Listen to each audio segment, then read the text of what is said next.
So I finally finished Shadow of the Erdtree, and I have thoughts. This video is kinda sorta a companion piece to the original Elden Ring video I put out a little while ago now, and there'll be some addendums or references to that as we go. I'm sure you saw that already, but if not, it's up here in the corner somewhere. Go watch it. I still stand by most of it, I guess. Shadow of the Erdtree came out recently-ish at the time of recording, and I've played through completely once, and I'm working on a second. So, I'll be talking about my impressions of the DLC, how it's designed, and the things I think work and don't work. I'll also be talking about some of the things I said in my last Elden Ring video to see if any of my concerns were addressed, which would be nice.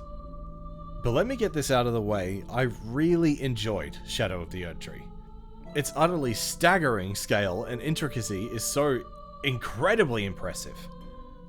I loved the vast majority of my time exploring the Lands of Shadow, but I don't think this would be much of a video if I just said it was good and go play it if you haven't. My experience was certainly influenced by bizarre progression design choices that severely impacted my ability to enjoy mostly really awesome boss design. This is your warning, I am going incredibly spoiler heavy and in-depth with the different areas of the Shadowlands, the things I saw in them and experienced, mostly in the order that I found them, as well as my thoughts about them as we go. That being said, describing every single thing this game does would be both stupid and impossible to do. You've seen how long this is already. If you want a 30-hour video, go watch my Let's Play of Shadow of the Erdtree. It's over on my second channel. After going through the different areas, we'll talk about some of the more general aspects, such as the story and some of the design things that I really like, and some that I don't. If you haven't played Shadow of the Erdtree yet, I hope you don't care about spoilers, and if you do, click off now. I'll forgive you. I'll see you after you've slammed your face into the final boss for 3 fucking days. I genuinely think that the terrain layout and paths of the Land of Shadow are the most intricate and well thought out in almost any game I've played. Gravesite Plain is deceptively open and doesn't really showcase that early on. But I don't think that's necessarily a bad thing. You need to ease players into the insane paths that you create later, but I do think that this space is just a little too big and empty. It makes for a hell of a vista as you enter, but much like with a lot of open world games, the empty space gets very boring after running through it for a while, or at least for me it does. The literal first thing I did in the Lands of Shadow wasn't the Church of Absolution, where most people pick up their first Shadow Tree fragments. It was the mausoleum to the left as you enter. And this was where I realized, oh no, things are gonna hit way too hard. I got two-shot by the literal first boss I came across, and had to play insanely carefully to make sure that I didn't get hit by like anything. Naturally, that is to an extent all Souls combat really, but with a razor-thin margin for error, where some combos can be enough to instantly kill you with no real recourse for evasion after the first hit, and we'll see a lot more of that later. It took me quite a while to get him down. The armor that you get from him is cool, and I think for pure strength instead of the extremely high level strength int character that I was rocking, the sword could be very good. Having comparable damage to the heavy infused greatsword while just being a regular ass greatsword instead of a colossal is fucking wild. The mausoleums just being a room was kinda disappointing though, especially after the hero graves in the base game. But I also appreciate the simplicity on some level, and allowing other dungeons to stand out more is really good. I do wish that we had a grander scale dungeon towards the start though, since this is just a room with a guide design. Did not set them up to be things worth exploring, really. And that is such a wrong assumption to make. Just like the assumption you made that you're already subscribed. Go click that beautiful button if you haven't already, it really helps. Okay, back to the Gravesite Plains. The Church of Absolution was kind of exciting. The first thing you find here is shadow fragments. When you check the description of these shadow fragments, you see that they're really important for progression in the Shadowlands. And it stands to reason that you'd find them very early. This isn't the only reward here though. You also get the Black Steel Great Hammer, and while I haven't tried it yet, it looks baller as fuck. Along the main road is the Scorched Ruins, and it's kinda cool. This is where the main shadow mooks get introduced, and the reason they're like this still eludes me. It can't just be because we're in the Shadowlands, therefore they're shadow people, right? Anyway, climbing on the roofs of burned buildings is fun, and you get a pot cookbook and the Blade of Mercy here, which is a fun talisman for boosting damage after you land a crit. The other dungeons I found were where I realized that actually exploring side dungeons was going to be a much more interesting experience than late game vanilla. Belurat Jail is one of the coolest dungeons, pun intended, and a great taste of the amazing designs of the one to come. Some insane lore drops are in here. The horror of having the meat in jars still be alive is disgusting, but amazing enemy design.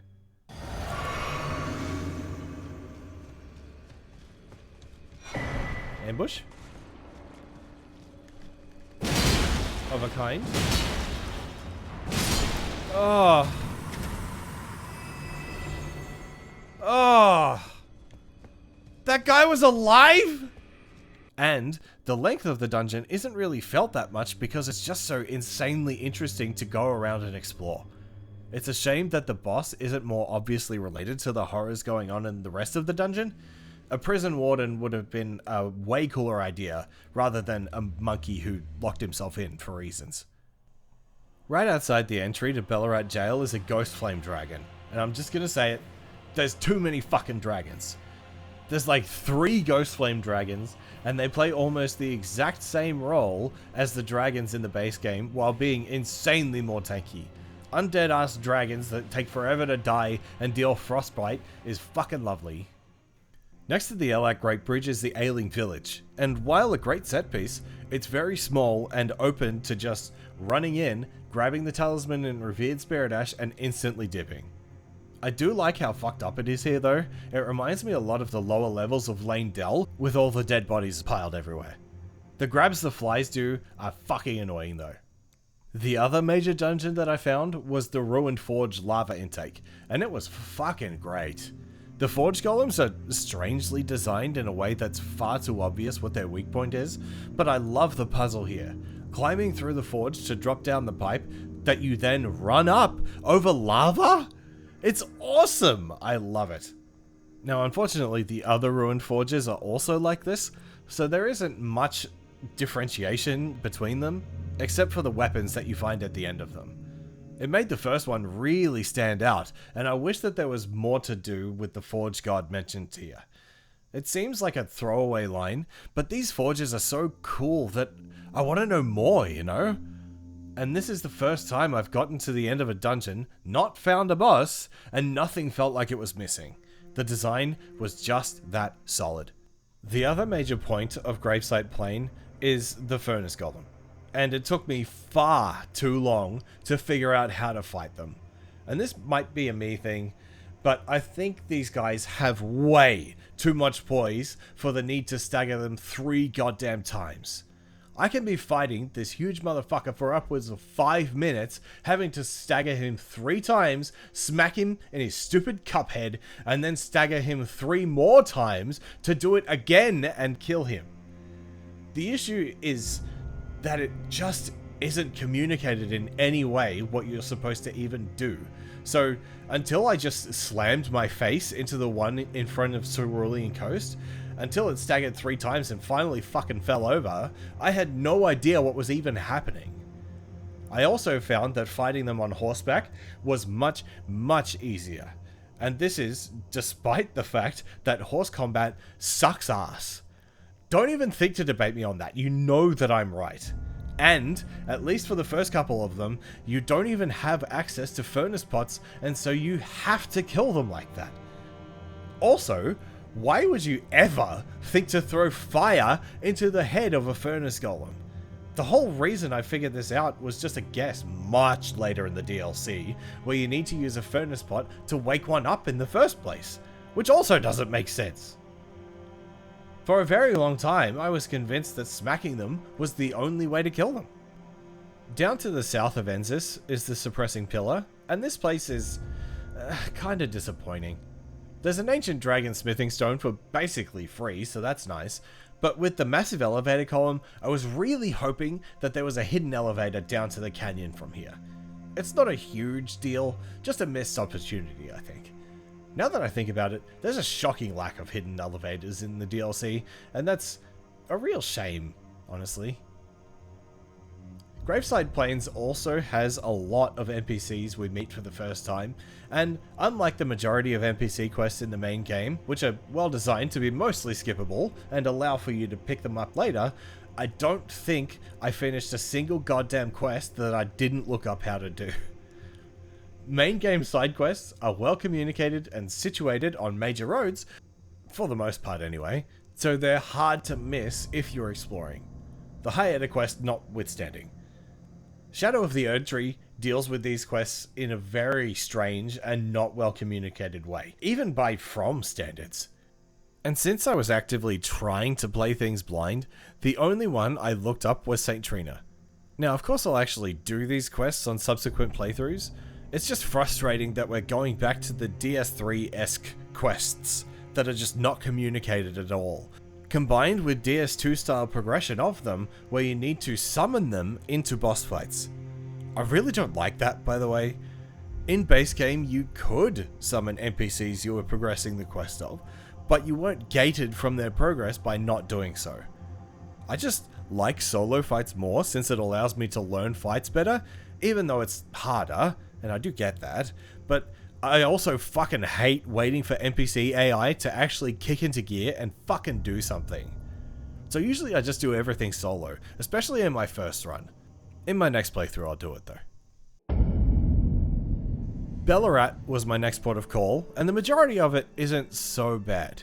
It's relatively linear with a couple of branches to explore, and for a first legacy dungeon, I thought it was pretty good.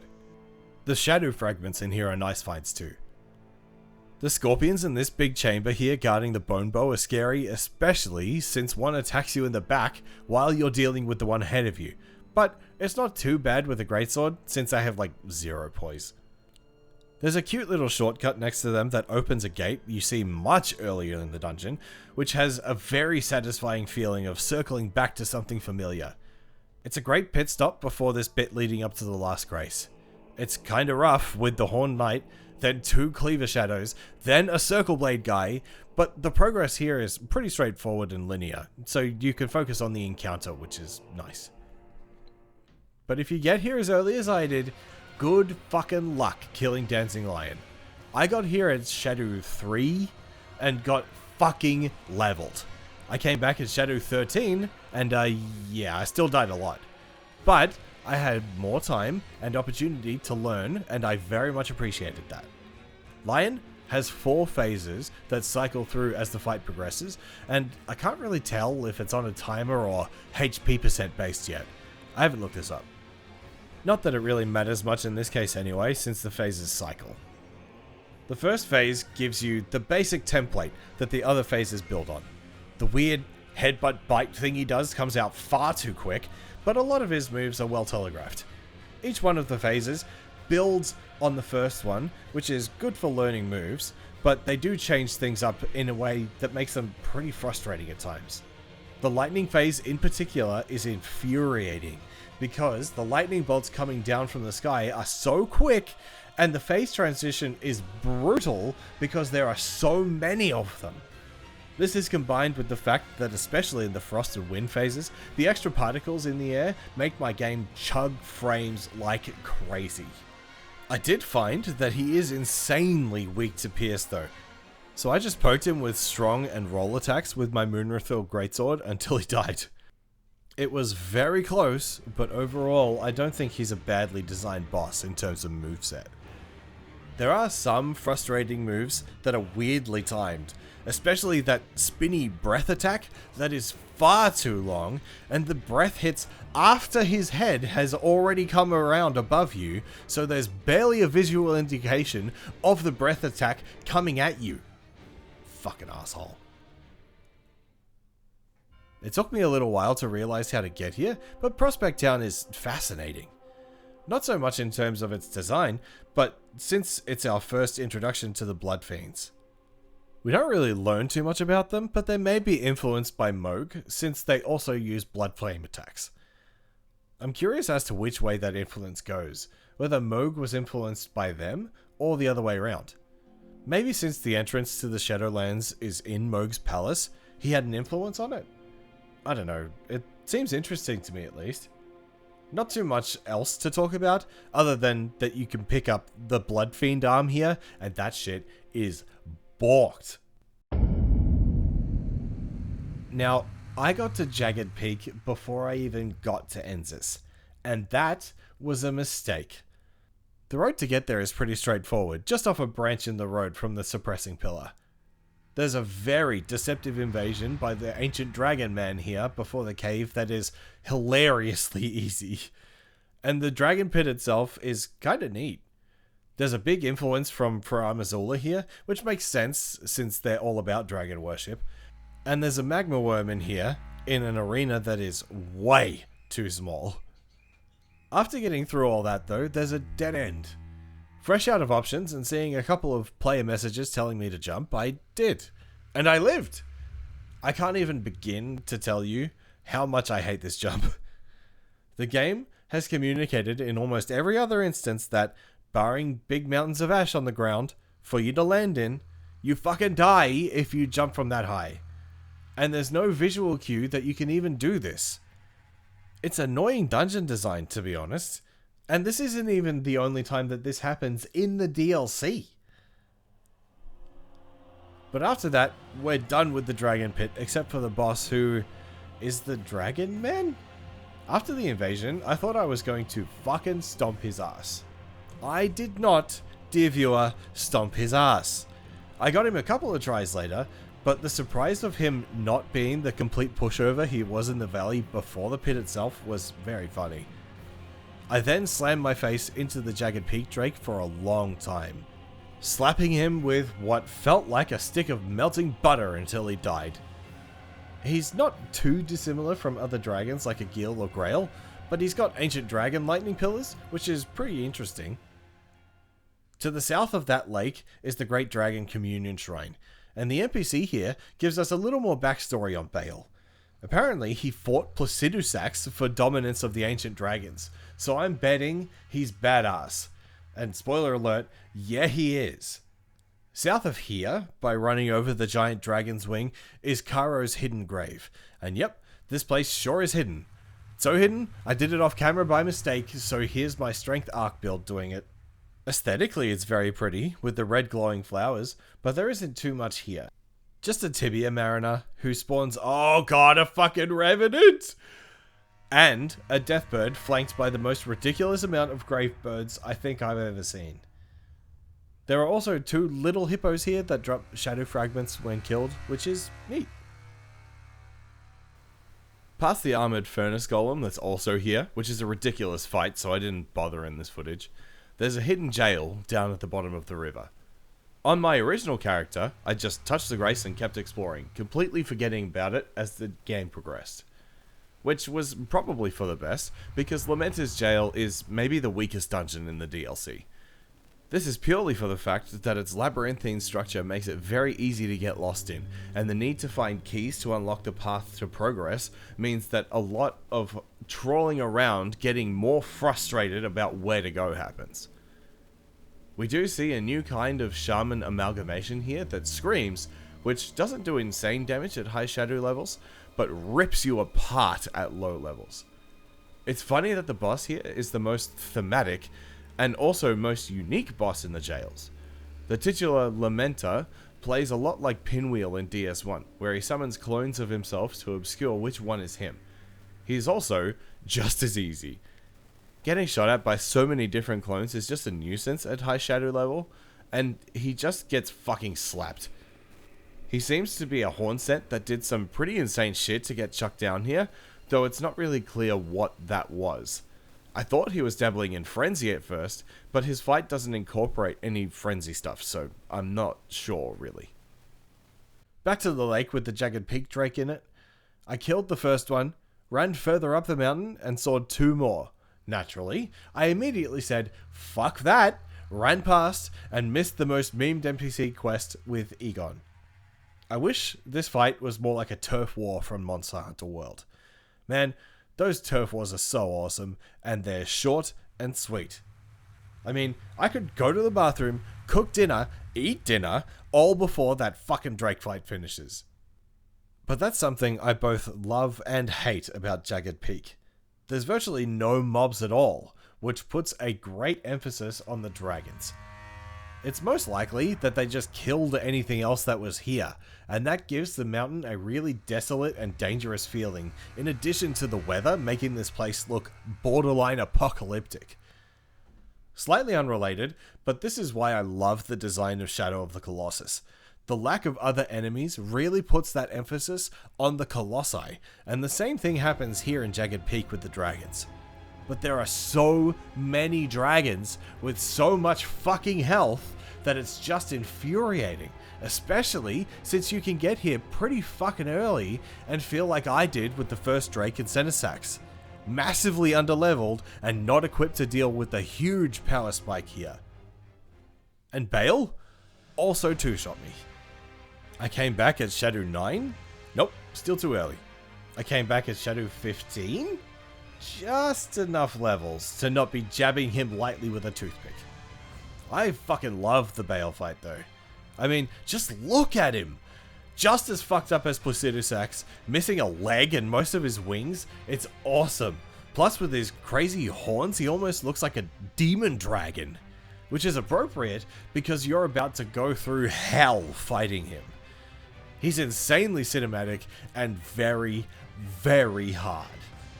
His damage, even at high shadow level, is crazy high, and you have to spend a lot of attempts learning. The first phase introduces you to a lot of the timing for attacks in phase 2, but it doesn't feel that remarkable yet. Just don't get grabbed or you'll die. Phase 2 is where this fight gets good. He opens with a massive fire and lightning blast and sprouts fucking spectral wings made of lightning from his bones? Holy shit, he's so cool! He whips out all manner of AoEs to be mindful of, and the damage coming at you here is nothing short of insanity. He has new moves, addition to old moves, and a new sweeping breath attack I still don't know how to dodge effectively. He's an absolutely phenomenal boss, but he only really feels phenomenal once you have him down. The punishment that you take is incredibly frustrating, especially if you get blasted at the start of second phase and have to get through all of phase 1 again to learn the differences.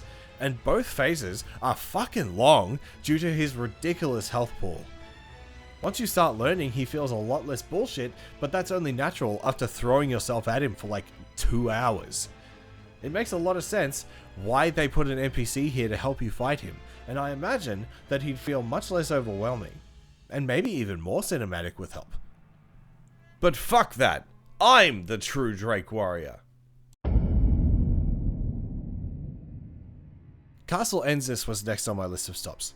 To get there, I needed to cross the Elak Great Bridge, which has a lot of the same feel as the bridge to the Weeping Peninsula in the base game, with the guys charging you and the ballista that you need to be careful to avoid. Much easier to do that on Elak though. It's a fun, quick little set piece on the way to Ensis. Ensis itself has a similar feel to Belurat, where the actual castle isn't too bad, but the boss is horrific. Ensis is mostly linear and basic, but it's cool enough as a significant stopgap on the way to Scadu Altus. I got fucking slapped by the Troll Knights standing guard out front. I almost never fight those things, and I don't really know why I wanted to, but I sure regretted it afterward. Fuck this drop into 3 goddamn dogs though. At least you don't take fall damage, but look how quickly the damage adds up here. Also, looking at the footage, the dogs getting flung away by Starcaller Cry, that's gotta be unintentional, right? There's also the new Moon Knight who drops the Moonrathil Greatsword. That thing is badass. I was able to pick it up and main it for a good portion of the DLC, but I was able to get a bit more damage out of the Royal Greatsword, so that's what I stuck with. R'hllana is the boss for Castle Ensis, and holy shit, she took me like 3 separate attempts at different shadow levels to finally get her down. Her downtime is so unbelievably short between combos that the only way I could reasonably kill her was with a little greatsword instead of my usual colossals. Health and Steeple is fucking awesome, by the way. But R'hllana's combos are so fucking long and come out so quick that it took me so long to understand how to dodge them in the first place. In fact, I don't think I still do understand them. And that's a serious problem for combat as punishing as Elden Ring, and especially the DLC. Getting shredded in a single combo is not affording the player opportunity to learn dodge timing, and it really doesn't feel fun. Dying to a combo and hoping it just doesn't come out again next fight because there is zero margin for error to learn in is too much. Lion also had this problem, and the majority of bosses have it. I won't harp on it too much more, only pointing out moves or combos that I think cross that line into borderline unanswerable if you get hit by the first bit. When R'hllana transitions into second phase is where this fight goes absolutely insane though, since those combos get augmented by both magic and fire damage. They're largely the same combos, so knowing how to dodge first phase helps with the second, but it's still really rough going. Not only that, but now she has long-range magic arcs to nail you from across the arena, and a fire AoE for an extra special fuck you if you're close. Her Twin Moon spell comes out in second phase too, and visually it is so sick, as long as you don't just take it straight to your stupid face. After I tried R'hllana for the first time, got absolutely wrecked and went to go explore instead, I ended up in a canyon just to the north of Ensis, where I found the Fog Rift Catacombs. This is another really nicely designed dungeon. I'm truly getting sick of the catacombs ambience by this stage, but the design of the falling spike traps is fun since you can take a breath in between and scout the next area for safe spots to run to before the trap hits you. This is why, and this is possibly a controversial take, I actually kinda like the chariots in the hero graves. They encourage looking for those recesses to take shelter in while the chariot rides back and forth, just like the spike traps here. And there's an extra fun detail of riding the spike trap up onto another platform above, leading to a secret and probably the better loot of the dungeon. The boss of this catacombs is a Death Knight, and these guys look so awesome. But holy hell are these guys lacking in poise. They have some dashes that allow them to hyper armor through some of your hits, but 3 hits with the Colossal Sword and they just fucking fall apart. It's hilarious. Fuck this grab though, especially when the asshole does it twice in a goddamn row.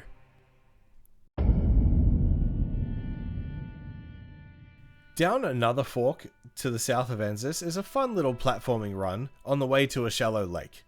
There's a furnace golem here, but we'll ignore that for now because there's a grace right behind it, which is very convenient. This is where I learned how to fight furnace golems, because after throwing myself at it on foot, I tried on horseback to jump over the stomp AoEs. Of course, this made killing these things extremely slow, but also safe.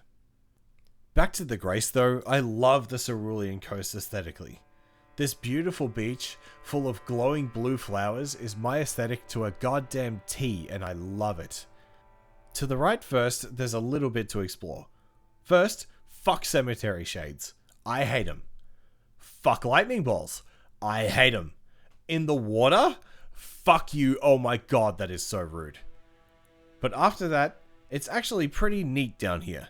There's a demi-human queen who dies very easily, but the loot you get from her looks fucking sweet. Dex builders, please let me know if this sword is actually good, but it looks cool.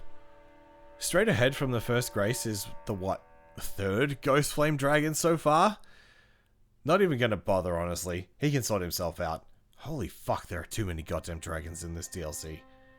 Further up the road though is a Mikola Cross, and even from this distance you can see a cliff and you can hear yourself say, "Oh, I'm gonna climb that shit." Having obvious landmarks from a distance is something I think the Shadowlands struggles with quite a lot, because everything is so vertical, it's hard to see fun places to explore instead of just wandering around and finding them by accident. Giving yourself little exploring goals as you progress, and getting distracted along the way is the whole fun of an open world game. Back to the cliff, it's not a particularly arduous climb, just some grave birds guarding the way, but it leads to a pit at the top of the cliff that, for now at least, is blocked off, sealed by a great rune. Guess we're coming back later. Back down towards the Mikkelacross is an entrance to a beachy area that, if it was a nice day, would be lovely once you kill the stupid finger creepers. These two big finger creepers are just kind of hanging out here, and there's not even a good reward behind them, which sucks. Going the other way down the beach though is a massive stone coffin for you to run up, and here's our first finger ruin. The Finger Ruin of Rauh. This one is pretty short and there isn't too much to it. It's basically empty, but you do get the Cerulean Seed Medallion +1, which I imagine would be nice for builds with high mind. Speaking of the Finger Ruins, these places are so fascinating for how stupid and empty they are. The lampreys here, I'm sure, have some significance, but I can't figure out the link between the fingers and lampreys. Unless we're saying that the fingers are also parasitic in the same way lampreys are. For those who don't know, lampreys are fish that bore into their host and cut circular holes of flesh out of them to eat. It's an interesting thing to link the two, that the fingers, and by extension the Greater Will, feed on the lands between and the lands of shadow while they're still alive. It's just a cool thing I thought about. Going a different way in the canyon that I went through to get to Jagged Peak, I found a spirit spring that took me up to the Fort of Reprimand, which is a short-lived castle with nothing really special. There are a couple of horned knights and a boss Blacksteel knight, but by this stage I was familiar with both and put them down easily enough. But I hadn't beat Rolana yet by the time I got here, so I had already been to the Grace on the other side of her arena by the time I beat her. But Scadu Altus is the real hub of the DLC, and I do appreciate the length of time it took to get here. I think the idea of having the first area be the intro to the DLC without being insanely labyrinthine like Scadu Altus is a great idea. Because, like the character is personally progressing, the exploration is also progressing the same way. Scadu Altus is so insanely interconnected, with the Shadowkeep itself being linked to 4 other fucking areas in weird and cool ways. There's another stupid Ghost Flame Dragon here, but you can just sit there and wait for the soldiers to die and finish it off after.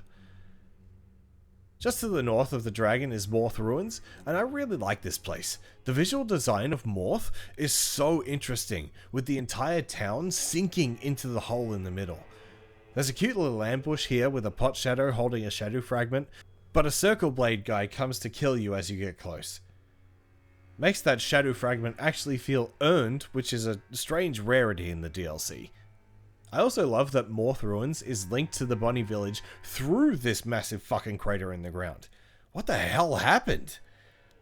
Bonnie Village itself isn't very remarkable, but the greater potentates all having sacrificial knives is very interesting. Plus, this phantom saying that the shamans put into jars here are approaching sainthood.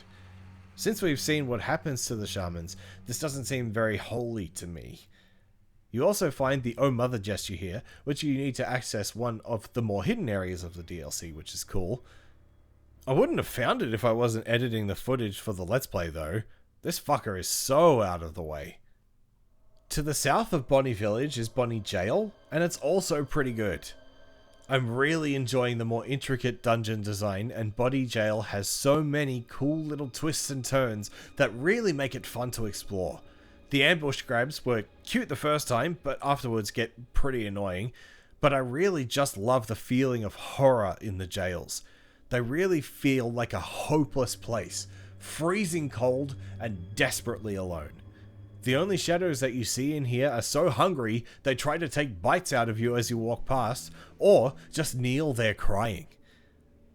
I talked about the shaman amalgamations here too, but considering Bonnie Village was the main place shamans were dismembered and interred in jars, Bonnie Jail was likely the place the shamans were kept while waiting to be butchered.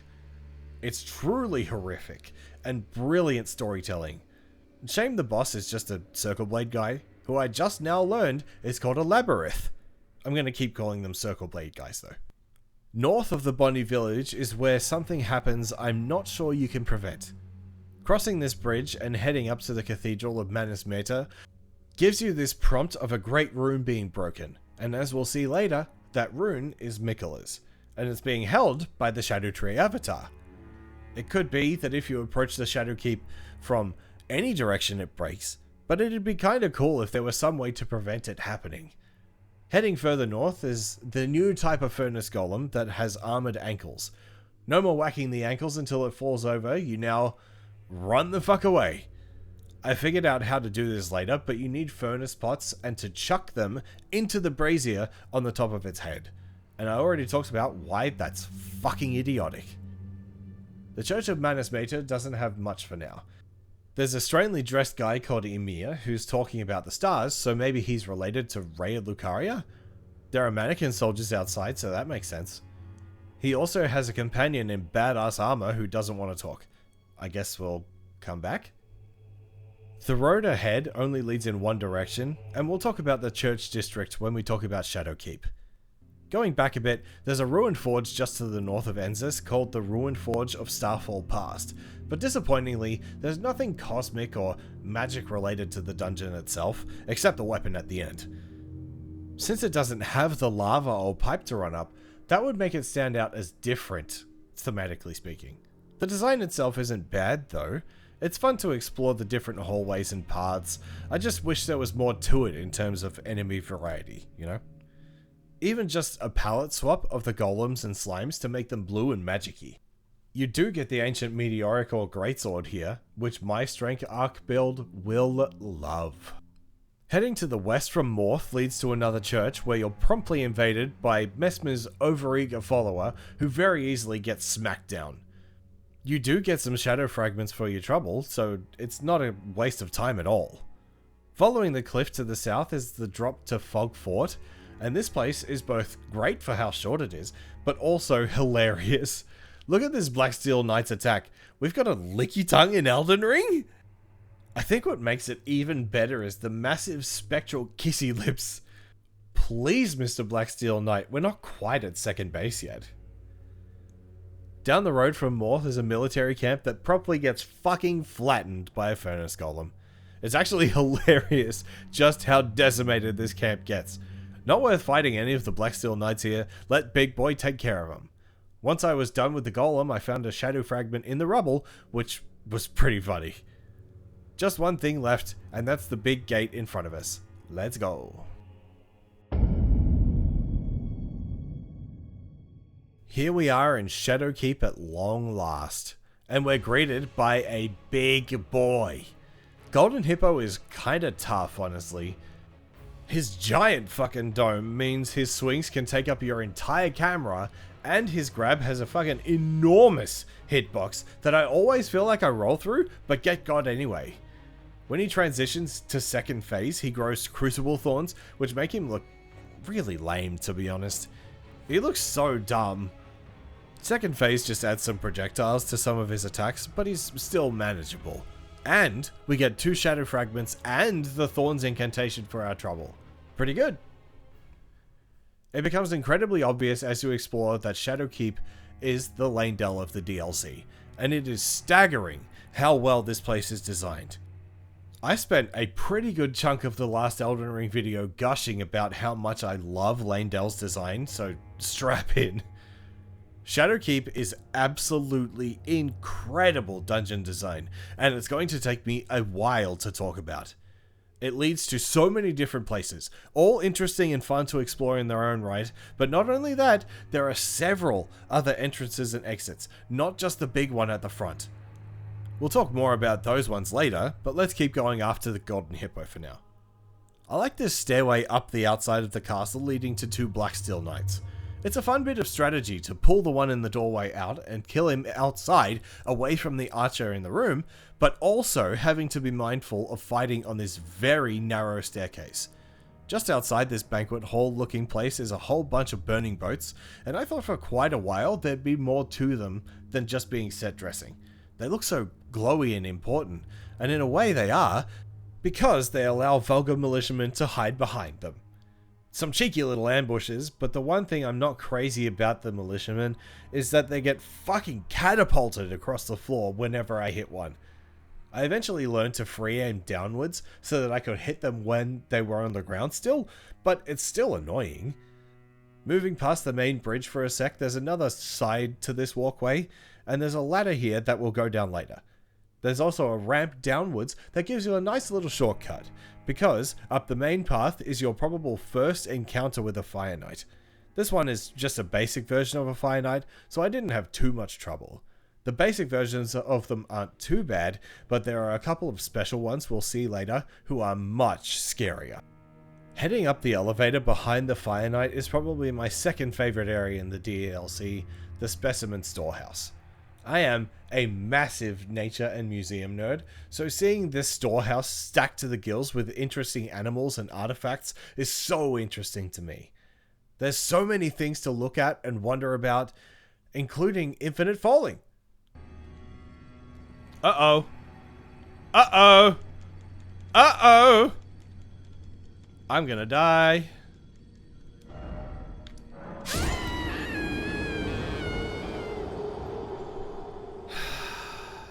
Yeah, don't do this if that wasn't obvious.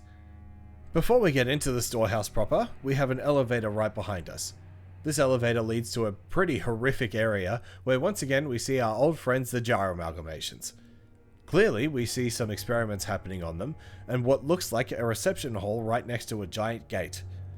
The big gate doesn't open, and until I was editing the Let's Play footage, I didn't even notice that this door right here does. We'll come back here later.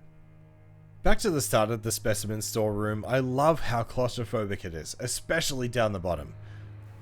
While having enemies hidden around corners might seem too mean, just having militiamen as those enemies means it's quite forgiving while still having some fun ambushes in there. There's a gradual build of tension and ramping of difficulty as you ascend. First, there's a regular Shadow Pyromancers and Vulgar Militiamen, which eventually get replaced by Fire Knights in more open hallways, and you're given lots of cover from their fireballs. Then, as you get higher, Fire Knights are flanked by Pyromancer shadows, and even higher, we have Fire Knights, Pyromancers, and healers.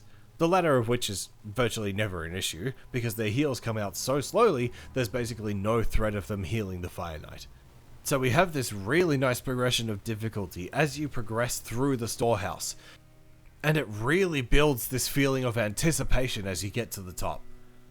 There's a bit that From loves to add to levels, where when you get to the top of the structure, you pull a lever to raise the pillar suspended in the middle to actually get you to progress. The comparison that really comes to mind is the research hall in the Old Hunters DLC in Bloodborne. The aesthetic and the feel of the two places are very similar, at least to me. Now, I do have to comment on this because it's really annoying. I have no problem hearing Freya talking as you get closer to her location next to this grace, but after I've been to that grace and have spoken to her already, I don't need to fucking hear it again. I'm sorry you're illiterate, Freya, I really am. But shut the fuck up while I'm trying to kill this tougher Fire Knight up here. Thank you. Messmer is the boss of the Shadow Keep, and he is ridiculous at first. His flurries are so hard to learn because they do so much damage you can get blended in one go and not learn a damn thing. I finally got him just after I beat Bale, around Shadow 13, and he felt slightly more forgiving. At least forgiving enough to be able to learn timings without being ripped to pieces for one mistake. After having that wiggle room to learn in, I actually really like most of his fight. His first phase is very understated in the way it looks, just a guy with a fiery spear. He feels a lot like a harder Fire Knight in this phase, so it really does feel like a culmination of your climb up here. Messmer's Orb is always what he opens with, and with practice to learn the timings of the dodges, you can punish him really fucking hard for it. He doesn't have a lot of downtime in either phase, so taking advantage of those extremely short periods of downtime is critical. Phase 2 is where shit gets real. Look at this cutscene and tell me this isn't raw as fuck.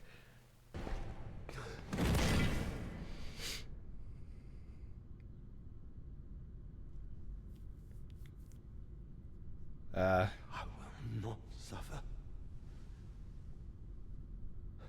Our Lord, devoid of light.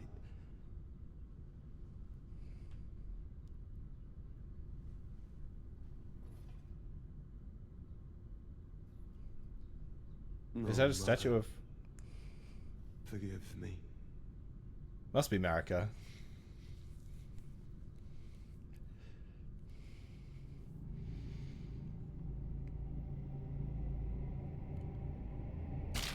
Ah!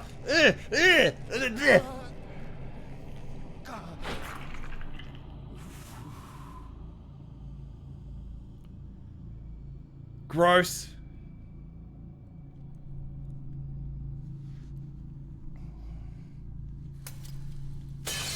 Oh, it's solid. Ew. Okay.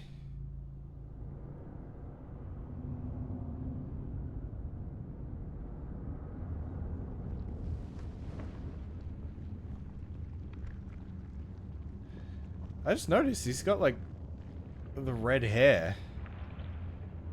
And isn't that something for like Radigan? So I guess he's another child of Tarnished. Radigan and Marika.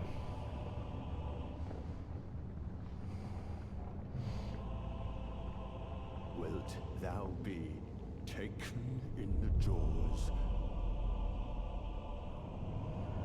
of the abyssal serpent, shorn of light? God, that's badass. Imagine hating someone so much you rip out your own eye. Holy shit, he feels different in second phase, but so much cooler.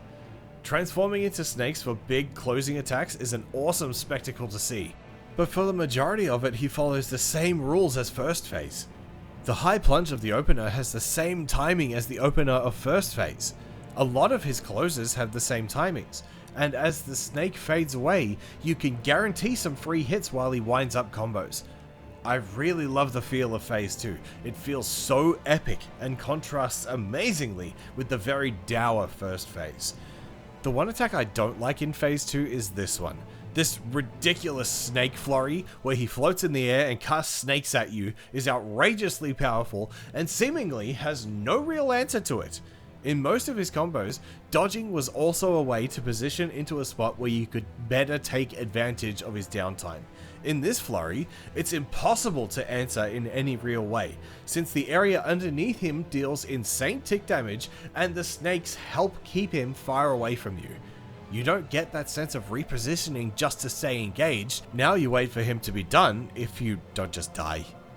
It puts a real dampener on a fight that is almost my favorite in the DLC, and in the entire game. Probably would be if that single combo was better designed and Bale wasn't so unbelievably badass. Now, we can finally come back to the church district of the Shadowkeep. It's amazing how many places in the keep feel so similar to other places in From games. And this one really feels like New Londo 2.0. Running around on the rooftops of the flooded area is very unsettling to begin with, but then you hear something moving in the water.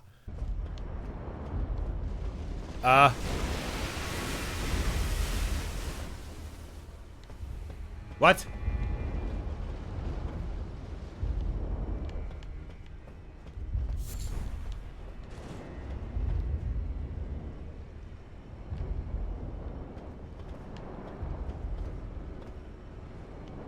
It sounds like something is either swimming or flying.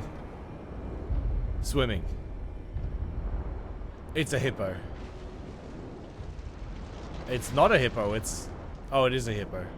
Now, I don't have any phobias, but I freaked. Since I came here after I'd fought the golden hippo, I was convinced that there was a hippo swimming around in the water. And I was terrified to try and jump around or run over bridges because I thought I was going to get attacked if I did. Moving into the main church area allows you to drain the water rather quickly, which is both a relief and very disappointing. The main area of the church district is actually revealed once you drain the water, and then you realize that the thing swimming below you is just an ulcerated tree spirit. It's really sad, honestly. I was really hoping for something terrifying, like a golden hippo attacking from the water and adding some fun action platforming, but instead it's just a very old and stale mini-boss you've likely fought 10 times before you get here. There's another mini-boss who's a little more interesting, a fire knight who taunts you as you approach. But how did he get here? Was he swimming around and you just came along and drained his pool? No wonder he tries to kill us. Past him is an elevator which leads down into the depths underneath the castle, and there's nothing here other than an Iris of Grace and our next boss, the Scadu Avatar. The Scadu Avatar is pretty rough, purely because it has 3 goddamn phases. First phase is pretty easy once you learn it, and it's where you learn that its head is both its primary mode of attack and its weak point. It's a fun juggling act of both dodging attacks and also staying close to its head to deal more damage. Its big headbutts and grabs leave its head wide open for a hit or two, which makes it feel like a great risk-reward of staying close to the head but capitalizing much more efficiently on openings than just whacking the body. Marika help you if you get hit by the grab though, since it's usually enough to either kill you outright or leave you scrambling for a heal so it can hit you with something else. If it gets too far away, and it usually opens the fight like this too, it'll use this fucked Thorns attack from the most stupidly huge range I've ever seen. I'm on the other side of the fucking map, dude. Hop off my dick. Once you kill it the first time, it respawns for second phase, but it took me far too long to realize that you can crit the head before it dies, so the second phase comes out with less health. Then, second phase pops out of the water, and not an insane amount is different. It usually opens up with this pretty crazy triple charge, and while the first 2 are pretty okay to dodge, they lull you into thinking that you have the timing down, and the third hit always fucks me. The projectiles from first phase get changed up so that they're actually easier to dodge, which is funny. Thorn's AoEs become much more common than in first phase, so it becomes much more dangerous to be close to its head to get hits in. It's an interesting idea, but kind of breaks the design principle the first phase sets. There was still Thorn's AoEs in the first phase too, but they were much more sporadic and smaller, so that evasion, while remaining close, was encouraged more often than not. Once second phase went down, I thought that was it. I was wrong. Are you fucking shitting me?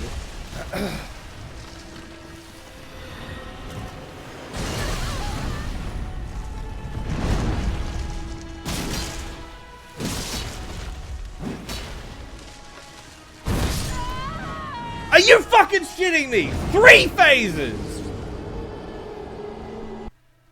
There's a fucking third phase? Holy shit, this fight is a test of endurance. Not only that, but third phase opens with the most fucked AoE I still don't know the timing of. It starts with only 1 blast, but as you wear his health down, 1 becomes 3. I know the timing of these blasts even less than the single one. At least it sags down for a bit after doing that blast. Long enough for a heal and a hit as long as you're quick about it. Once it's down, it drops Miquella's broken rune, which is pretty interesting. Miquella likely broke his own rune as part of divesting himself of everything he had, which would hold him back from becoming a god, but how did the Avatar end up getting it? He might have just thrown it away, but he's in a complete other area, not the Shadow Keep. Food for thought, I guess. Before the drop down to the ground floor of the church district, there's also an elevator that heads up. And the reaction I had when I ended up back in the specimen storehouse was just complete disbelief. I love how ridiculously interconnected the Shadow Keep is.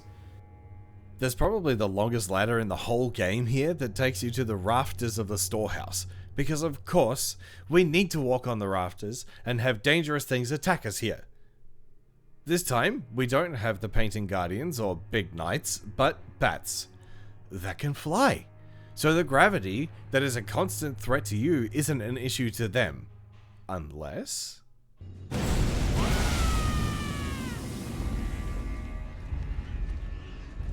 Oh, really? The rafters themselves are quite wide though, so it's very forgiving in terms of room for error while trying to avoid the bats or this fucking bastard Fire Knight shooting at you as you find the elevator out of here. Him shooting at you is terrifying, and I came so close to falling off the second time as well. This elevator just leads to a pretty big rune consumable, but that's it, and it's guarded by 2 Fire Knights? Fucking hell. Down this ladder in the rafters over here is the walkway to the outside of the castle, leading to an elevator, and I really wish that this door would open. Maybe it does. That would be an awesome bit of circular level design, since the whole bit with the rafters doesn't really feel connected to the main storehouse, even though you can still see it below you. Down this elevator is a room with a statue of Marika in it we'll talk about later. For now, we've got a boss to fight. This is Gaius, and he doesn't feel great to fight, to be honest. His moves are largely well telegraphed, but there are some which either come out absurdly quick or are very janky. Now, I fought him pre-position change, so the first thing that you see entering his arena is him charging at you. I'm still not 100% sure how to consistently dodge it, and it being the opening move pre-nerf means that its fucking enormous hitbox is likely to still hit you as you try to roll through him. Dodging to the side, it can still hit you, and if you're supremely unlucky, fuck you, double hit for most if not all of your health. Now, this didn't happen very often, and I highly doubt it's intentional, but fuck this bullshit. Pre-nerf, this would also land him right in front of the fog gate, which made moving around him a pain in the goddamn ass, especially when he whips out that one flurry with like 8 attacks in it. But honestly, that's the one combo I had a real answer for that I could punish heavily, as long as he wasn't against the fucking wall anyway. There's also this ridiculous shoulder check move that he does that comes out so stupid quick, it is very hard to react to.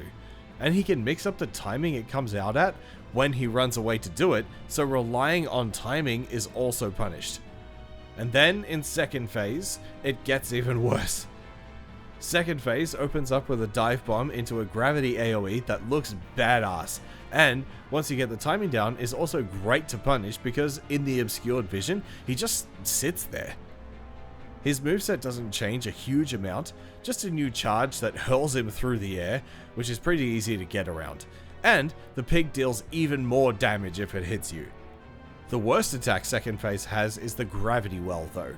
Do not stay in this thing to greet a hit. It'll stagger you out of anything you're trying, and he will fuck you for even thinking about it.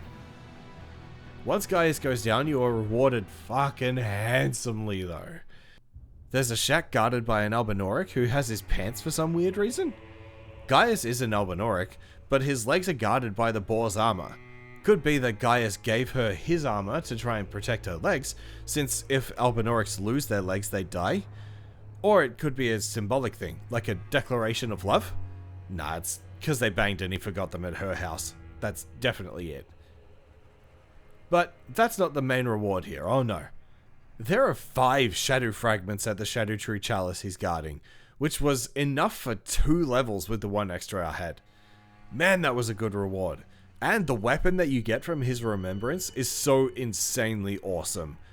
I need to learn the heavy thrusting sword moveset better so I can use it better though. Also, I want another one so that I can power stance. But I duplicated his remembrance for his sorcery, which is also sick.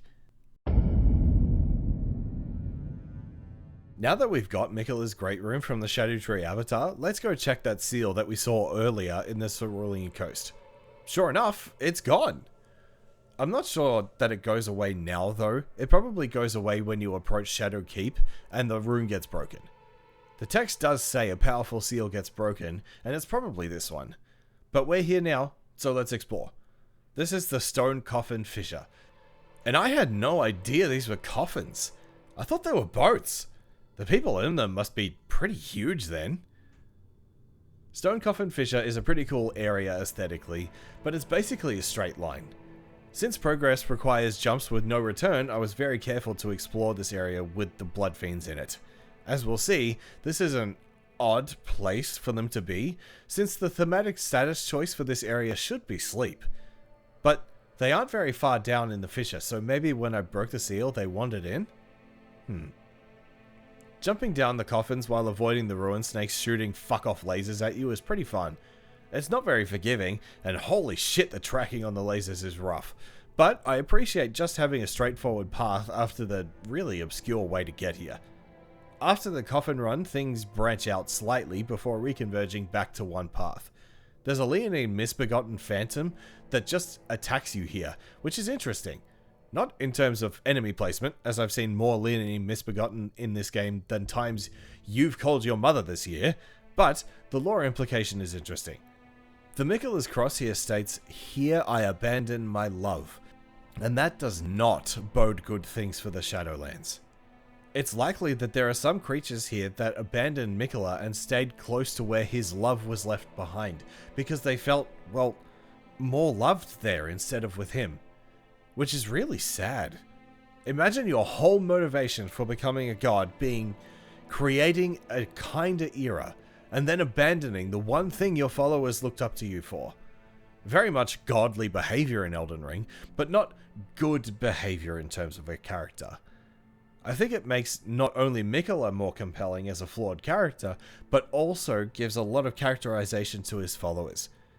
The NPCs begin to splinter as a faction. Teolia follows his renewed obsession with St. Trina, and even the general populace loyal to Miquella begins to fracture. It's very interesting from a story crafting perspective. That, even more than the drop in the dragon pit, looks like death.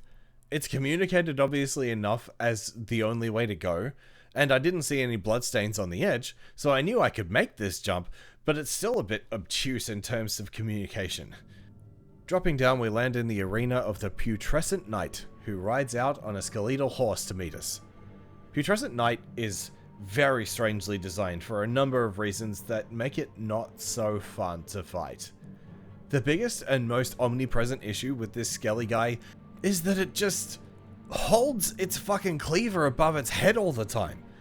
It makes it incredibly hard to tell when it's winding up for an attack, and the attacks in that stance come out so quick that you're standing there begging for the fucker to do something instead of ride around with the cleaver above his head like a fucking lemon. Its multi-charge thing is so ridiculously punishing to get hit by. Most of the deaths I died to, it was that fucking combo. Dodging the spinny guy only to get charged by the horse, then the spinny guy comes back and then get charged again. For how long that fucking combo lasts, there's not really a whole lot of chance to capitalize on mid-combo openings. I guess I'll just wait my goddamn turn and take way too short of a punish window. Second phase adds frostbite flame attacks that are clearly not ghost flame because the colors are wrong. Given it's right next to St. Trina, From really missed a trick not making them sleep flames. We've even seen sleep flames before with St. Trina's torch. I mean, come on. Second phase opens with the horse raising into the air on a massive something and throwing frosty flames at you, which you just have to sit there and watch. Giving this a punish window would be too much, and fuck you for trying, I guess. Other than some Frosty Flames additions to some attacks, not much is different in Phase 2, which is honestly a good thing considering that Phase 1 is hard enough to fucking read. Once Putrescent Knight is sleeping with the fishes where he belongs, we have access to St. Trina at last. A character that was only mentioned in item descriptions, but heavily implied to be Miquella, we find out that that's true. Kinda. St. Trina is likely the embodiment of Miquella's love, and that love kills you. But dying to the nectar 4 times lets her talk to you, and she asks us to kill Miquella. St. Trina is clearly aware that Miquella becoming a god would enslave him to the greater will, so she asks us to stop him for his own good. It's an interesting thing to hear a part of Miquella himself say that becoming a god would enslave him, because that means that Miquella himself knows, or at least knew, but decided to remove that doubt from himself to achieve his goal. It's a very selfless thing to do, but also an incredibly selfish thing. He's convinced that his age of kindness is so great that he can sacrifice himself to do it, but at the same time, he's trying to usurp Marika and become a god in her stead.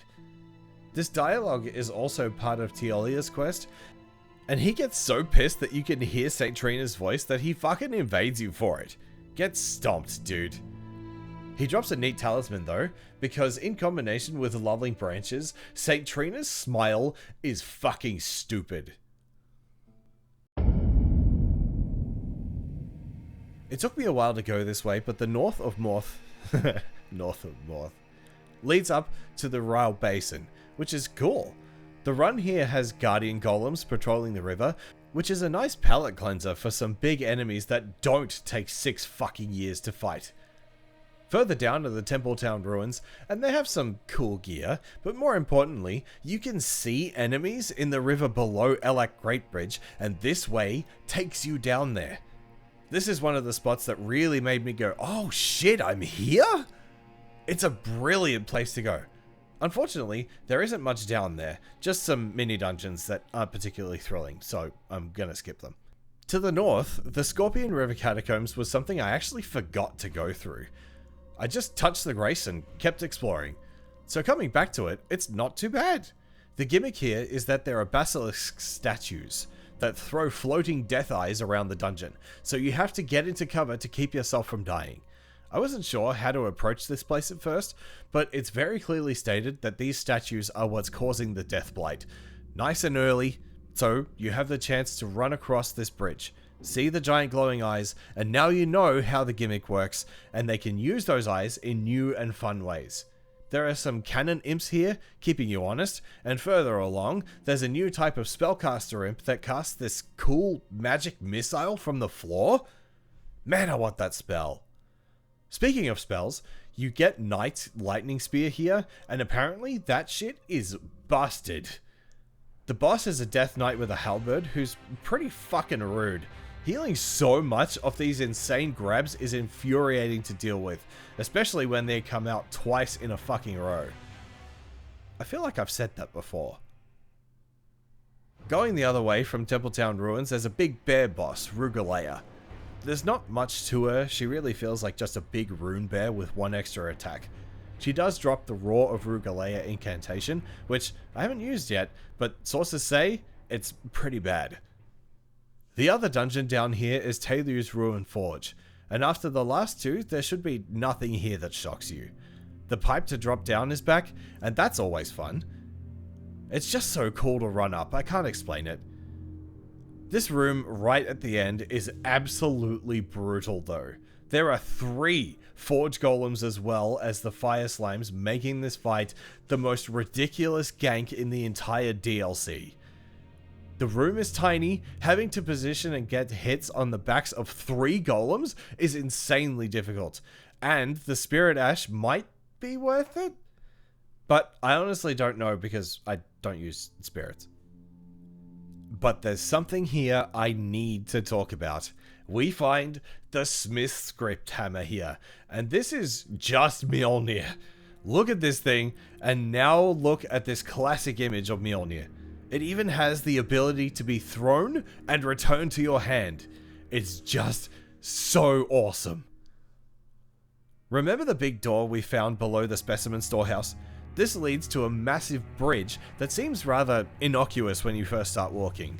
Just a couple of bats, so I grab my trusty Radan's swords for the gravity. But then, fire rains down from the sky, and the panic sets in. It's a fun little sequence of making a mad dash to the next line of cover, usually an archway, all while avoiding the bats on the bridge and dispatching them under cover while waiting for the rain to stop, before running over to the next and repeating. It's a fun environmental hazard area that makes you think about multiple things at once, which is the most important part of puzzles in combat. At the end of this bridge, there's our next special Fire Knight who's been the one casting fire rain on us, and it's time to sit his ass down. Up close, he's very similar to all Fire Knights, and we've had a lot of practice with them by this stage. Behind him is a Grace, and another brilliant vista beyond. Welcome to Rauh. Rauh is super cool, but it also feels like it's missing something, at least if you get here before killing Messmer like I did. Going through the first ruin that's full of scorpions lands you in the middle of a Circle Blade guy ambush, and yep, still hate them. They're so damn annoying to fight, and this fucker grabbed me around the damn corner of the rubble here. But we know what these guys are guarding now, and sure enough, there's a pot hollow who drops a shadow fragment. I do like that this consistency is here throughout all the times that we find them. They're always guarding a shadow fragment, ever since the first one in Belurat. Oh, except for this one in the body jail. Oh, and this one in the village of the flies. Okay, never mind. Just out the door after this is a short run, then a Crucible Knight mini-boss. I admit, this guy fucking slapped me. I was still relatively low shadow level, around 10 maybe, and oh my god, the damage coming at you is insane. Mercifully, there's a stake of Marika here, so dying isn't that costly, but I did struggle dealing with him. He's outrageously tanky, and fuck me, the damage is disgusting. And the reward you get for killing him is fucking garbage. There's a grace right next to that fight on the other side, which is funny placement. Now, this bit right after the grace is a really fun set piece the first time. The run to the Furnace Golem here is not even close to expected, because when you're first running down, you are so far away that it doesn't even occur to you that the Golem can shoot you from here. I was quickly corrected. Then, the next time, it's a fun run down these broken bridges to get to the Golem.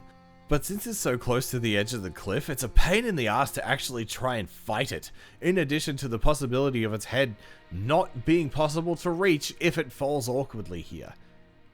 The path to the ancient ruins is already pretty awesome, with a couple of enemies on the first stairway throwing bouncing fireballs down at you, in addition to a couple of dog ambushes.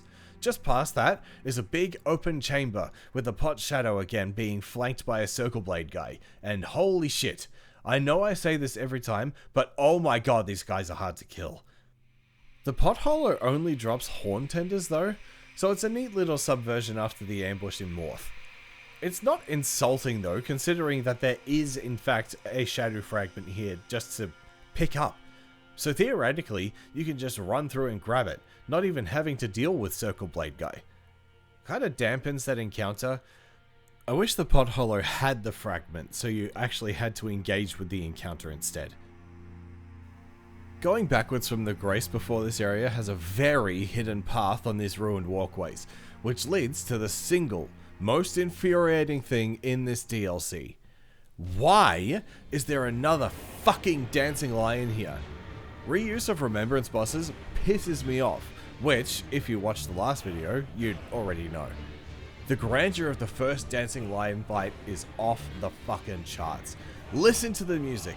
Listen to the goddamn music. And now, we've taken that same fucking boss, added fucking basilisks and a short-lived deathblight phase, and this pretty awesome boss has now been actively made worse. Fuck this fight. You could have just had anything else. Another Horn Knight with lion powers like in Enir-Ilim. Just not a fucking remembrance boss. They're supposed to be unique, that's why they have remembrances. Fuck me. Okay, back to that last shadow fragment room. Progressing through the ruins is pretty straightforward, it's mostly linear through here. There are a couple of minor branches to explore, which sounds good, but the ruins are very difficult to distinguish landmarks in because they all look very samey. So if you're blind like me, you'll be running around forever trying to figure out where to go and completely miss the lever right next to the elevator that leads to progress. Thematically, I really like the Rauh ruins. This beautiful jungle-ish biome growing around these ancient ruins is peak aesthetic, and this pagoda in the middle of the lake is actually beautiful once the Horn Knight stops disturbing you. There are a couple of blood fiends in here, which is pretty interesting, but fuck this big strong one, flanked by dogs. I felt like I was trying to slap a brick wall down with my bare hands. It was awful. The lower levels being consumed by rot and its creatures is interesting, and really had me wondering what the hell happened here. We saw in the base game that rot has links to scorpions, but it's odd that they don't inflict rot. Although, I suppose the pests don't either, so maybe that's a non-issue. Rot is also the main theme of the boss of this area, Romina, Saint of the Bud. She's like half centipede, half scorpion, with a lady's body in the middle, and it's very odd aesthetic-wise. She does use that bug theme well in her moveset though, using both sides of her body as part of her combos. This spinny move she does is pretty hard to dodge well, but most of her attacks are well telegraphed and feel satisfying to get out of the way of. Second phase, she starts to cast rot butterflies that are unfortunately pretty easy to get out of. I did get inflicted with rot that did kill me the first time, but she's probably the easiest boss of the entire DLC, at least for me. She feels very weak as the boss for this area, especially because she's guarding the shadow vestige here, and this is the entry to the final area of the DLC. And though I died once, she's maybe a little too manageable. I like her design, I just think that maybe she could have a little more staying power.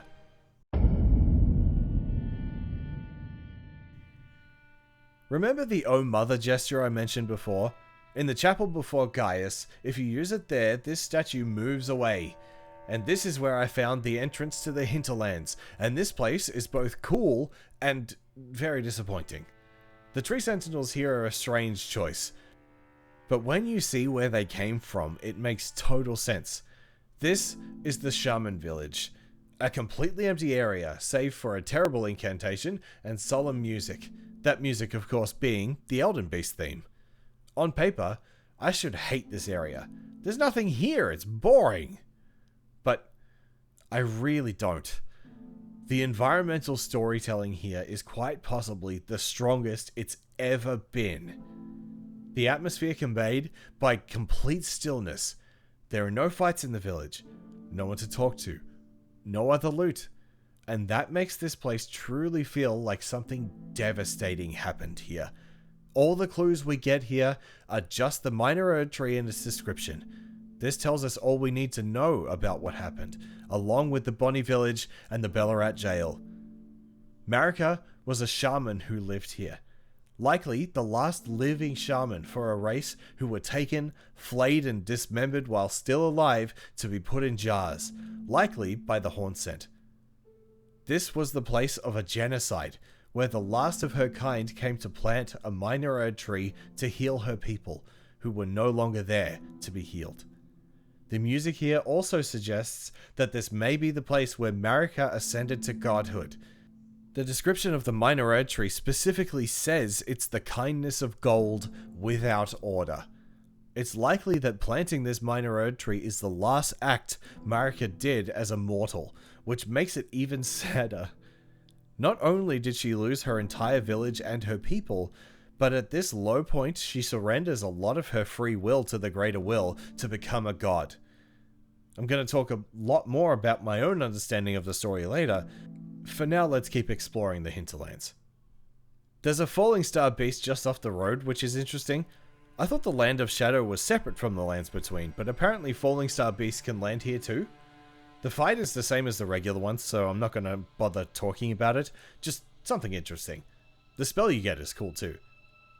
Further down the road is the Finger Ruin of Deo, which was the first one I found, actually. As I said before, I wish there was more here. There's a cavern with a giant finger creeper who kicked, or maybe I should say flicked, the shit out of me. For basically no reward too, which was perfect.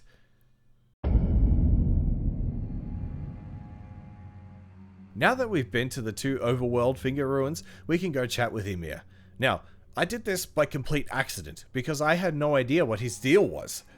Just after getting my ass beat by the final boss, who obviously I'll talk about at length later, I just wandered around and did some exploring and chatting to NPCs.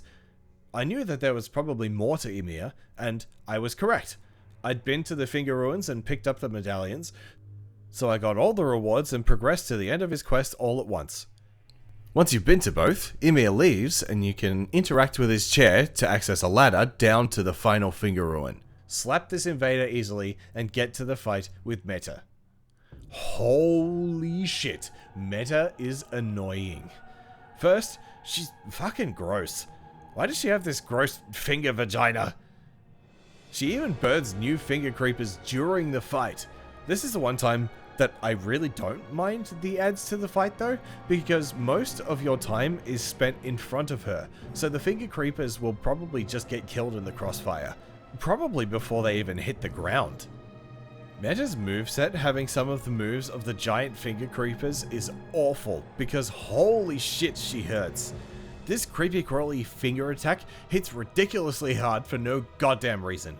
For how little warning you get for this attack, it hurts way too much. The multiple hits can fuck you right up, even at high Vig and Scadu level.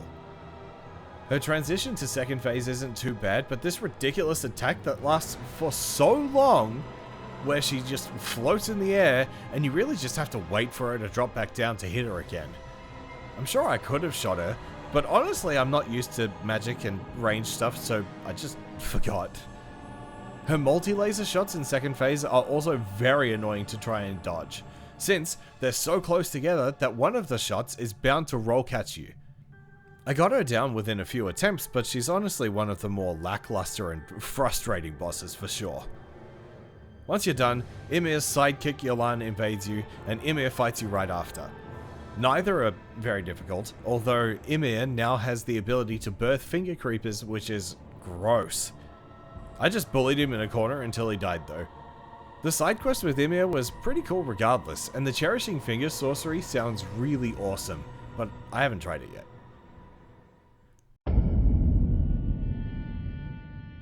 Remember that ladder I mentioned forever ago in the Shadow Keep, right before the elevator to the specimen storehouse? Now we're going down. There's a okay, don't do that.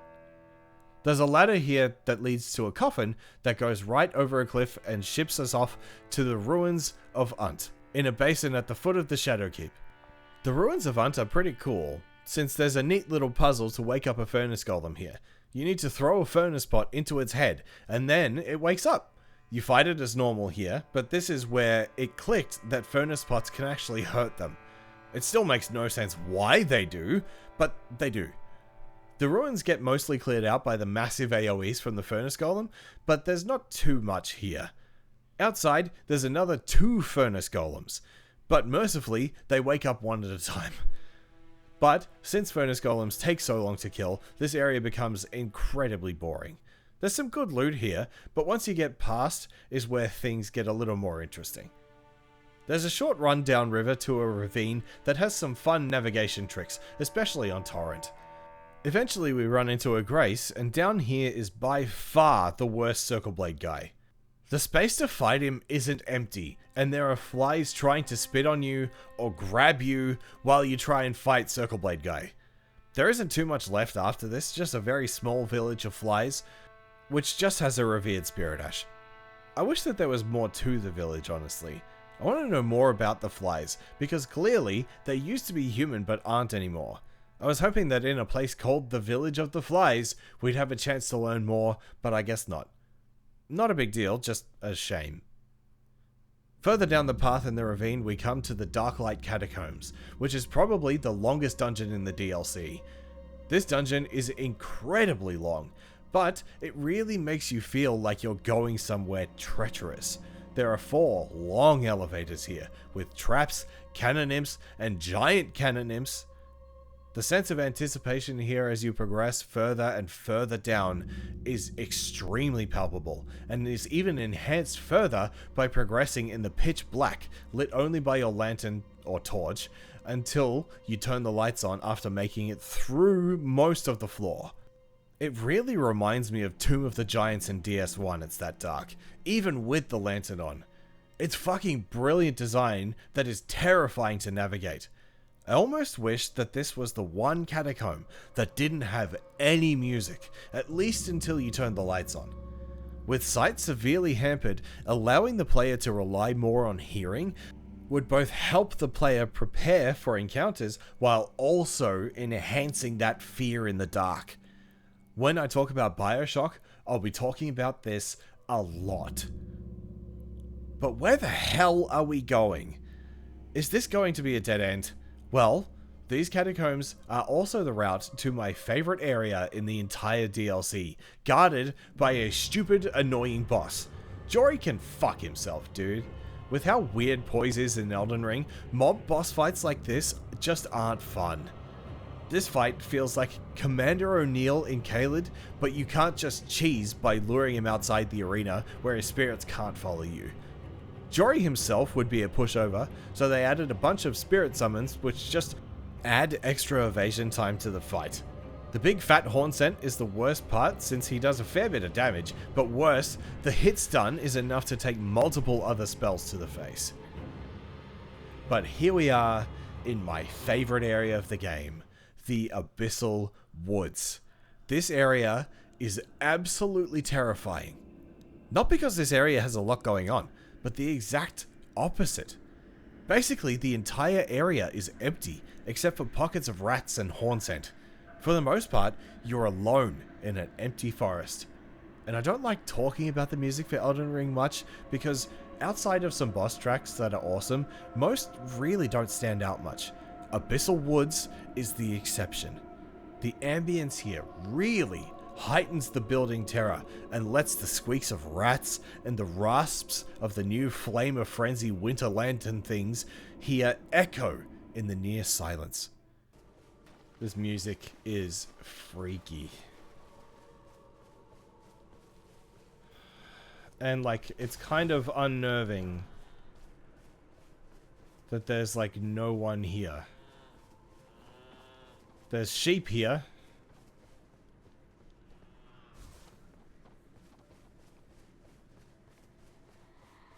Oh god. What is that? You can hear something well before you see it, which is great for anticipation. You're always more scared of something you can't see, and while the reveal of the Frenzy Lanterns is awesome, showing them right away would take away from that sheer terror that's built up. Speaking of the Frenzy Lanterns, I love this bit so much. A near mandatory stealth section in Elden Ring makes a lot of sense, since we have stealth mechanics built in now. Sneaking through the grass as these invincible enemies stalk the open areas looking for you is terrifying, and if you trigger one of their alert traps, it's time to run. That horrible feeling of simply having to run away, knowing that you can't fight back, well, mostly, is an experience I won't soon forget.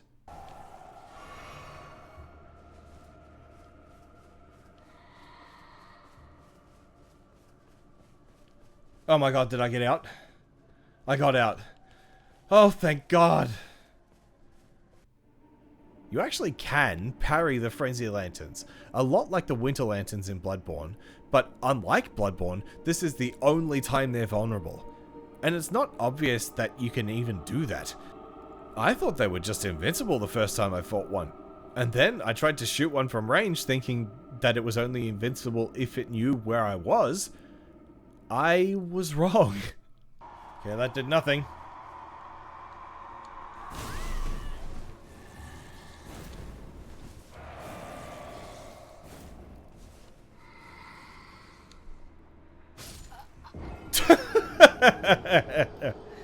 The abandoned church and Midra's manse being at opposite ends of the woods means that you're going to spend a lot of time running through here, and the emptiness does get tiring after a while. Though the abandoned church has 2 shadow fragments, the manse is the real star here. While mostly linear, the atmosphere here is phenomenal. A grand mansion that clearly had been lavishly decorated, with a great library piled with burned books. It really tells you all you need to know. This archive clearly had some information of the frenzied flame, and to stop its spread, they burned it all. And Midra himself is so awesome. A brilliant score backed up by easily the most horrifying opening cutscene in Elden Ring for sure, but probably all of From history, to be honest. First, he impales his hand, but then he pulls his own fucking head off trying to get his weapon. Oh god, it's horrifying. Man, I love his disheveled design that really draws attention to his frenzy flame head. I do wish his head was still on the sword though, even on the obtainable weapon. That would make it perfect. As for his fight, Midra isn't really anything insane. His floaty moveset makes him hard to read what attack is coming at times, and his short blasts come out with very little warning, but the damage isn't too bad. He has a lot of nasty roll catches though, and the timing of some of his attacks are spaced just far enough to catch a panic roll. I love his fight, I really do. To see a Lord of Frenzied Flame implies a lot about the Frenzied Flame too. In our Frenzied Flame ending, we burn to ash, but that's possibly not what happens in the Shadowlands? It's really interesting and expands on the objectively best ending in Elden Ring. Second phase doesn't really add anything different, except for like one extra attack, but the soundtrack goes insane.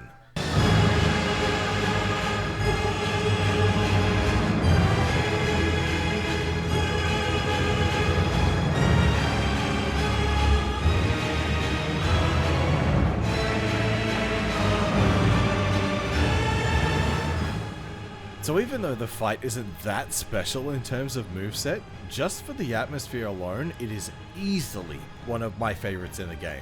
I love it here.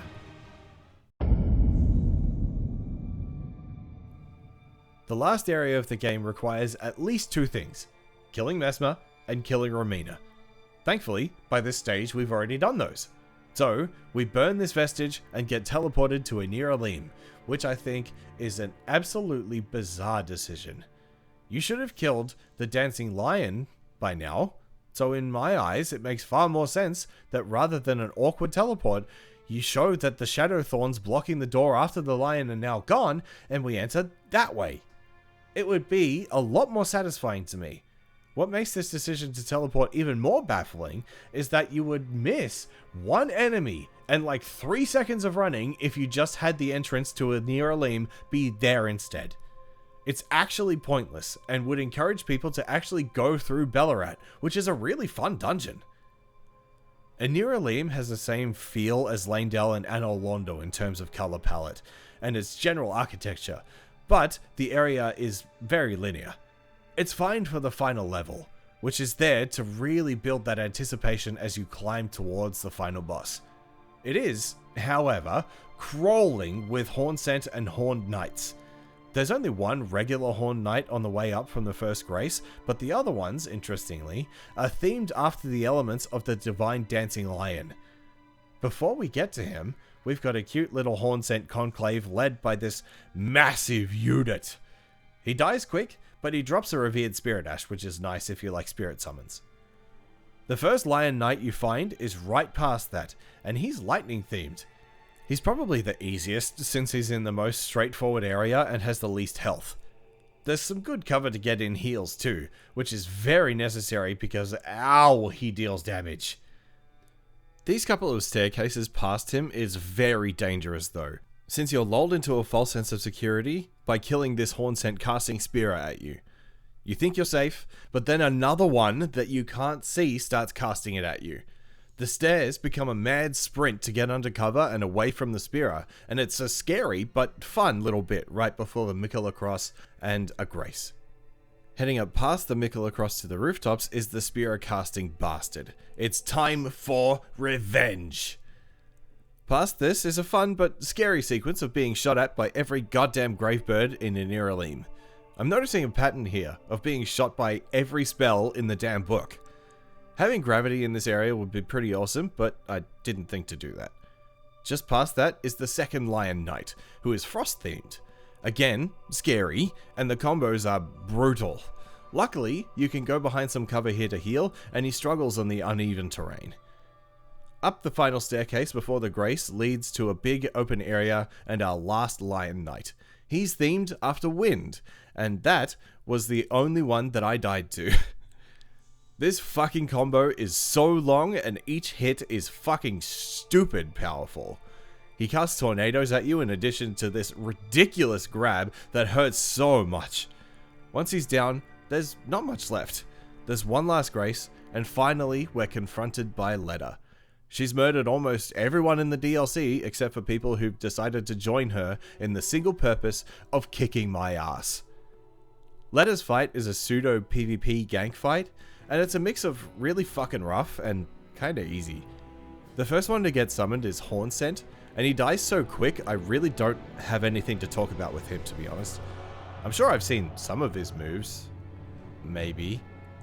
The real threats here are Dryleaf Dane and Leda herself. Dane is so fucking tanky. Why does he have so much health? How does he have so much health? He's the most scary part of this fight, because not only does he have a ridiculous health pool, his monk style combat is equal parts badass and very quick to come out, so getting staggered by Leda means you get hit by him and vice versa. Leda, even though she's the leader of this group, is nowhere near as scary as Dane. Her health pool actually has fucking reasonable depth to it, and while she heals, a lot of her attacks are far more telegraphed than Dane's. Mercifully, the arena that you fight them in is huge, so you have the opportunity to separate them and take them one-on-one. It's a bit too open though. I'd like some environmental cover, like some pillars or something, to take Dane on without being shot to shit by Leda's Night Lightning Spear. It's not a bad fight per se, but it's not amazing either. It feels like it would be filler if it weren't for being the culmination of Leda's arc of rampant paranoia and murder. It's a good end to her character, I just wish Dane had less health. What a fucking asshole. And that's really it. We've got one last staircase and we're at the final boss. And this cutscene is the rawest shit ever. And I lost my shit watching it. Radahn? What are you doing here? We get to see him do the gravity sword grab from the original trailer, and it's go time, baby. Radahn's fight is fucked. It took me about 8 hours of attempts to beat him. That being said, I don't think his first phase is really that bad. He has some annoying attacks, like this cross slash that the second hit comes out far too quick, that if I dodged both, it was by complete luck. Stop the fucking presses! They fixed it in 1.14. Let's fucking go! It is actually so good to roll through now. Dodging into his gravity AoE is a good way to get fucking smacked, and that's something that I don't like. If you get hit by the first hit, especially with the stored inputs this game fucking bafflingly still has, you can either have a stored roll that comes out right for a roll catch, or he deals so much poise damage that you just get blended by the entire combo anyway. But most of his moves do have an answer, and I truly don't mind phase 1. I could learn phase 1 relatively straightforwardly. I died a few times because he deals a metric shit ton of damage, but it's learnable. Phase 2, on the other hand, fuck phase 2. Miquella comes down from the fucking sky and lets you know that the real boss fight has begun. And holy fuck has it. Radahn himself largely has the same moveset, and the way I had learned to dodge most of his moves in phase 1 translated well into phase 2, because dodging into most of his attacks puts his new light pillars behind you. The grab that gets added in phase 2 is pretty nasty, but it's forgiving enough that the first hit does nothing. It's the second hit that instantly kills you. In rare form for second phase Radahn, it's actually quite well telegraphed and has a pretty huge recovery window, so you can capitalize it really well. That much isn't the issue. It's the other moves that he adds, where the fucking Phantom projection comes out first. The Phantom's whole deal is that it obscures the vision of Radahn himself and thus makes learning dodge timings a process of just guesswork. Phantom projections augment almost all of the more devastating attacks too, so the ones you need to dodge perfectly are the ones that throw phantoms at you to obscure them and make them even more bullshit. The change to the gravity AoE from first phase is so absolutely fucked that if you get hit by the AoE opener, just fucking put the controller down. You're dead, even at max shadow level. The modifications to the meteor attack from phase 1 is more recoverable and thus learnable, but still killed the shit out of me so many times before I learned how to dodge it. His dash away into a phantom slash is fucking infuriating because you can't see him behind the far too opaque phantom to know how to roll through the second hit, so I just had to fucking guess until I got it. Oh, don't even get me started on the Phantom Dash that will just rip you to pieces if you are anywhere other than right fucking next to him. Which I try to be, but if he fucks off with a dash and then does it, I just die. It's pretty insane that in the run that I got him, I don't feel like I played out of my mind even though I was solo. I feel like I hit God RNG. I played pretty fucking well, but I was also insanely lucky because he didn't pull out nearly as much bullshit as some other runs. That feeling when I finally killed him after 8 hours though, oh god, unmatched. Fuck you! Oh my god! Yes! Yes! Fucking done! I wish the rewards for that fucking Odyssey were better. There's no alternate ending to the base game, there's just a short cutscene of Miquella proposing to Radahn. Fucking tight. At least Radahn's swords have 2 versions and them shits is so insanely strong. The Lord version is strictly better than the light one, but both have their uses. Okay, I take it back. Giving me 2 more versions of my favorite swords in the entirety of From's catalog, that's a pretty good reward. I guess I just needed more in terms of story. Okay, I think I'm done talking about each area. Wow, that took a long time. Let's talk a bit more generally about the various aspects of the DLC, sum up some things, and talk on a broader scale what works and what doesn't. Let's go really big to start and talk about the exploration in the Shadowlands. I fucking loved the majority of the exploration in the Shadowlands. Especially compared to the endgame of Elden Ring, the exploration really rewarded curiosity with cool places to explore that usually led to entire new areas. That curiosity leads you all over the map, wondering where to go next and what interesting things you'll find there. This new map is so lovingly crafted, it makes the endgame of base game look like absolute garbage. Massively open areas with nothing fucking in them is not how to design an open world game. And it really looks like From realized that while crafting the Shadowlands. The overworld design was incredibly done, with a great sense of building to an intricate and detailed world. The paths, both obvious and hidden, were detailed with some sort of interesting encounter or dungeon to get there, so that the traversal itself was interesting. And encouraging exploration by putting cool shit in the overworld is a key part of that. I mentioned before, having more vantage points and a way to pin visible landmarks like in Breath of the Wild / Tears of the Kingdom would be a really great way to kick the exploration up a notch. Seeing as the Shadowlands are so insanely vertically designed, pinning an interesting location means you can keep track of it even while moving up and down this awesome map, and it would really go a long way in making the exploration feel that much better. Where the exploration really falls apart is the lack of major enemy variety. I counted 3 Ghost Flame dragons at various places in the overworld, and that's fucking exhausting. There are already so many dragons in the base game, and the Ghost Flame versions don't differentiate themselves enough, anywhere near enough, to feel interesting. And the Ghost Flame dragon incantation isn't even that good. They aren't even the most egregious reuse of new enemies though. That award goes to the fucking furnace golems. I've already talked at length about how they suck to fight, but what makes them even worse is that there are so many of them. Imagine flooding the map with an enemy so boring to fight that you use them as environmental hazards instead. Honestly, just lean into that aspect, make them even scarier to approach, but much faster to kill. Approaching the golem in Rauh ruins is a really great set piece, but as soon as you get to it, it's just a fucking slog. What might have been more fun is something akin to the walking mausoleums. Instead of 3 staggers, put some shit on their ankles to break and make them fall over, crit their big ugly face, done. That would make them functionally the same, but nowhere near as long or as boring to fight. And that's just one idea my dumbass came up with. I'm sure that From could come up with an even better way that isn't the snooze fest it currently is. There are even pretty heinous examples of boss reuse from the base game of Elden Ring, which boggles the mind as to why they're here. I complained that in the base game there was too much reuse, but thank fuck we don't actually have Remembrance boss reuses in the DLC.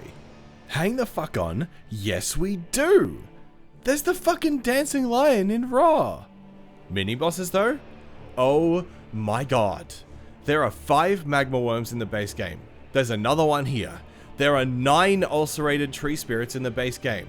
There's fucking 4 here. Add in the Deathrite bird, the Tibia Mariner summoning a fucking revenant, and the Shadowlands really start to feel the same as the base game, even though the map is completely separate from it. I hate that my expectation of the Flooded Church District isn't what happened, because even though it would still be enemy reuse, having something unique to the DLC would make that encounter so much more palatable than what I actually fucking got.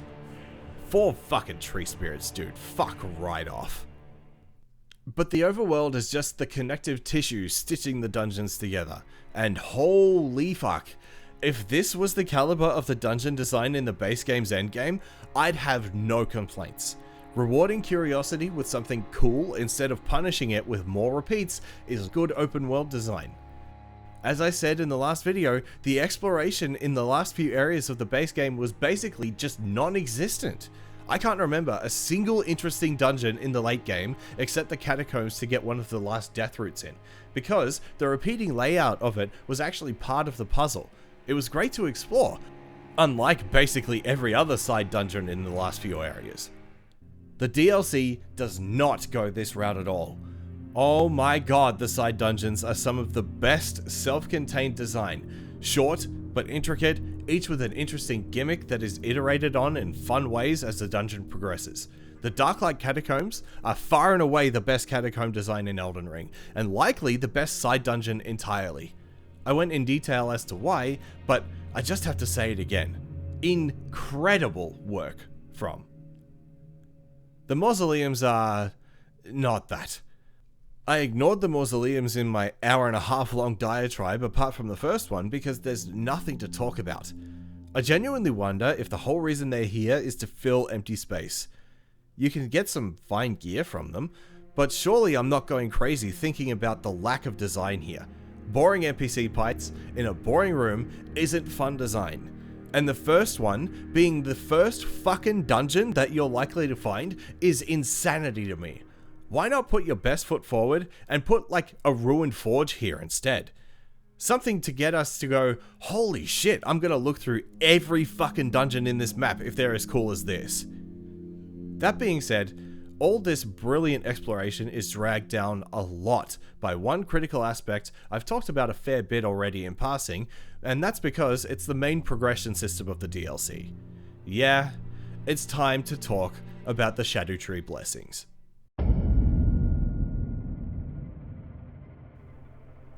It's not the progression system itself that gets to me, I think. I like having a system tied to the DLC so that unlike other From DLCs, there's a feeling of progression of your character rather than a straightforward addition to levels that keeps the same build you brought in from feeling overpowered. I really enjoyed having the same gear I did and liked using, and finding new stuff that either my build could use, or for my other builds that I could remember for next time, while still having that feeling of progression. But the thing with the Scadutree blessings is that the vast majority of them aren't found as rewards for encounters, or at least boss encounters. Some are, but not most. They're just kinda sitting there, and you can pick the fucker up. This gives the progress a weird feeling for me, that now I'm scouring the map looking for either a dude holding a pot or a statue instead of moving forward to the next boss. So even though the exploration is mostly purely for the joy of exploring, it's been brought down by having to look for specific things. It's no longer exploring because this world is awesome and amazingly laid out. It now becomes, well, shit, I have to look around the world because I got flattened by the second boss I encountered, which, by the way, was Dancing Lion. I got all the way through Belurat with little difficulty, especially from the Horned Knight, but got hard-walled because my damage was so laughably pathetic, and the arsehole two-shot me at Shadow 3. Shadow Blessings not being rewards for encounters makes them feel cheap for how necessary they are. Even when I was playing the game blind, I was shocked at how they were just kinda sitting there for the most part. And what this means is that it just actively encourages running around the map, bored out of your mind, looking for some shadow dickhead with a pot on his head. Or even worse, just a fucking item sitting on the goddamn ground. You have to be actively nerfing yourself for no reason not to just run around with a map and grab every non-boss gated fragment and steamroll. This is why Distortion 2, at the time of writing, has a $10,000 bounty on someone doing an RL1 run where you don't do that.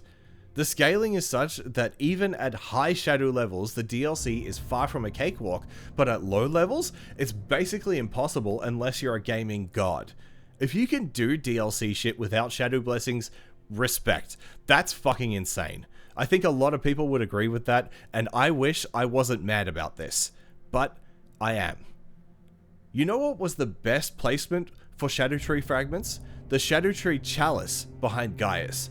Instead of killing either an easy enemy to pick it up, or just picking it up off the fucking ground, those fragments felt like actual fucking rewards for overcoming that challenge. It actually felt like I earned those levels, rather than noticing another item on the ground, or particle effects around a shadow's pot. I don't think the way the shadow fragments are is enough of a challenge to make the progression a reward rather than a chore. This is why grinding in games has always irked me. I appreciate making the character progress a part of the game's progress, and grinding, or in this case running around a map I've already been through looking for the one thing I missed, slams the game to a fucking halt. No progress is made until I get these levels, and that makes the entire system the way it currently is incredibly fucking boring at the higher end, and on repeat playthroughs.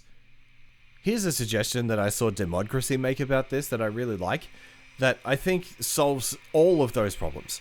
I don't agree with a lot of things said in that video, and they miss some nuance there, but I really like this idea specifically, so let me expand on it a little bit.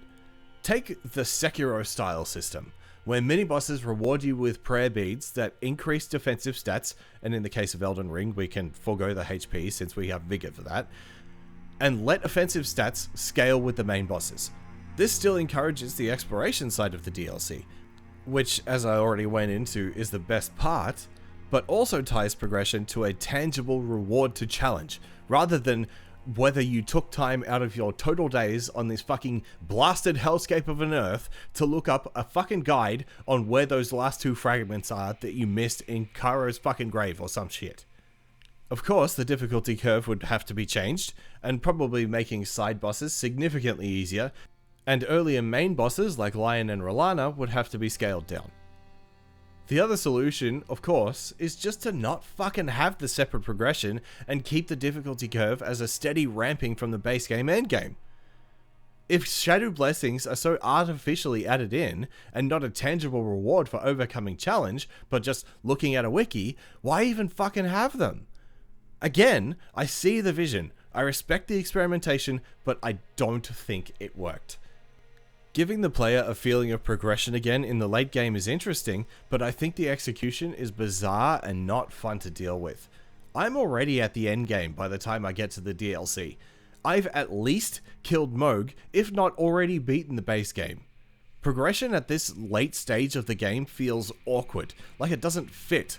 I'm built and familiar with my character and invested in both terms of time and playstyle. And it's very unlikely that I'm going to change that radically like I would when I'm actually progressing through early game. Shadow of the Erdtree gives me the chance for better gear to fit my previously established build, and opportunities to augment it with new spells and gear, but that's kinda it. It's not progressing and building really. So just another progression system so late into the game means that it's always going to feel jarring and artificial. Fuck your build and your stats, you need to progress like you're at level 1 again. With virtually nothing stopping you from getting to like Shadow 13 before ever fighting a boss, the progression just becomes an extra hour of running before your playthrough actually starts. Again, if you're optimizing to make it easiest on yourself. Honestly, just scrap it now that I think about it. The usual progression was fine. We've seen in previous DLCs that bosses themselves are a good enough sense of challenge. Do you think people said, "Oh, Artorias is easy because I didn't have to level up beforehand"? Sure, now he's easy, because we have over a decade of fighting him, but I mean back then.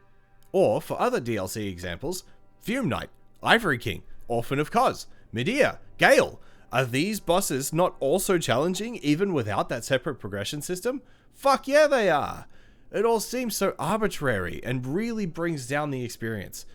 If all Shadow Blessings do is increase damage and damage negation, and each boss has an ideal blessing range, fucking scale them down, throw the blessings in the bin, and literally nothing changes other than cutting bloat. Since I'm on the topic, let's get into it. Bosses in the Shadowlands are absolutely bizarre. Some are the coolest fights in the entire game, and some are incredibly weak to the point where I fucking forgot about them until writing about the dungeons they were in. And even the cooler bosses are dragged down by the ridiculous scaling that they have.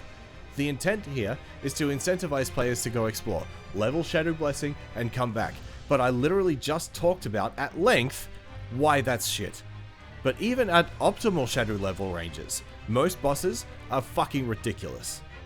For our first example, let's look at Rauh. When I first got to her, I was Shadow level 3. Not very high at all, but I was able to make my way through Ensis without issue. Rauh tore me apart in seconds, and with the 6-ish tries I did before realizing I should probably level more for her, it was very much the same. Not even having a consistent Shadow level range for the same fucking dungeon is such a weird and stupid design choice. I genuinely think this is why there are graces so close to every boss in the DLC. The game fully expects you to give up and try again later, even though the player has managed to get all the way up to here first. The Lion is another insane example. Very likely the first legacy dungeon that you encounter, the other being Ensis, and From had the fucking gall to make Lion so insanely tanky and do so much damage, even though you still can't get into Enir-Ilim if you beat it. The main problem, clearly, that I have here is consistency in design. Elden Ring, and From's games as a whole, have mostly taught me that if I can make it to the boss at the end of an area, I should be strong enough to beat it with enough tries. Margit is at the start of Stormveil, but kind of fulfills this same role. If you can beat me, you can beat Stormveil and Godric, is essentially what he's saying there. If you can't, come back later. While playing Elden Ring, I should never feel, barring actively nerfing myself for extra challenge, which almost never happens on initial playthroughs, like the boss is outpacing me in terms of damage dealt or damage taken, with proper evasions, of course. And this is the problem, even at optimal Shadow levels for the bosses. Bosses have so much health that even though I no longer feel like I'm caressing Bale's cheek with a lettuce leaf, the health pool is so fucking vast that the fight still takes upwards of 5 minutes to finish. Radahn is the fucking worst with this. Here I am at max Shadow level, my weapon is maxed, and I have pretty good builds for it.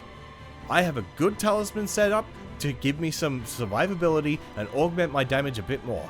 And look at the percentage of his health taken off by a fully charged R2. It's barely at... Actually, let's measure this.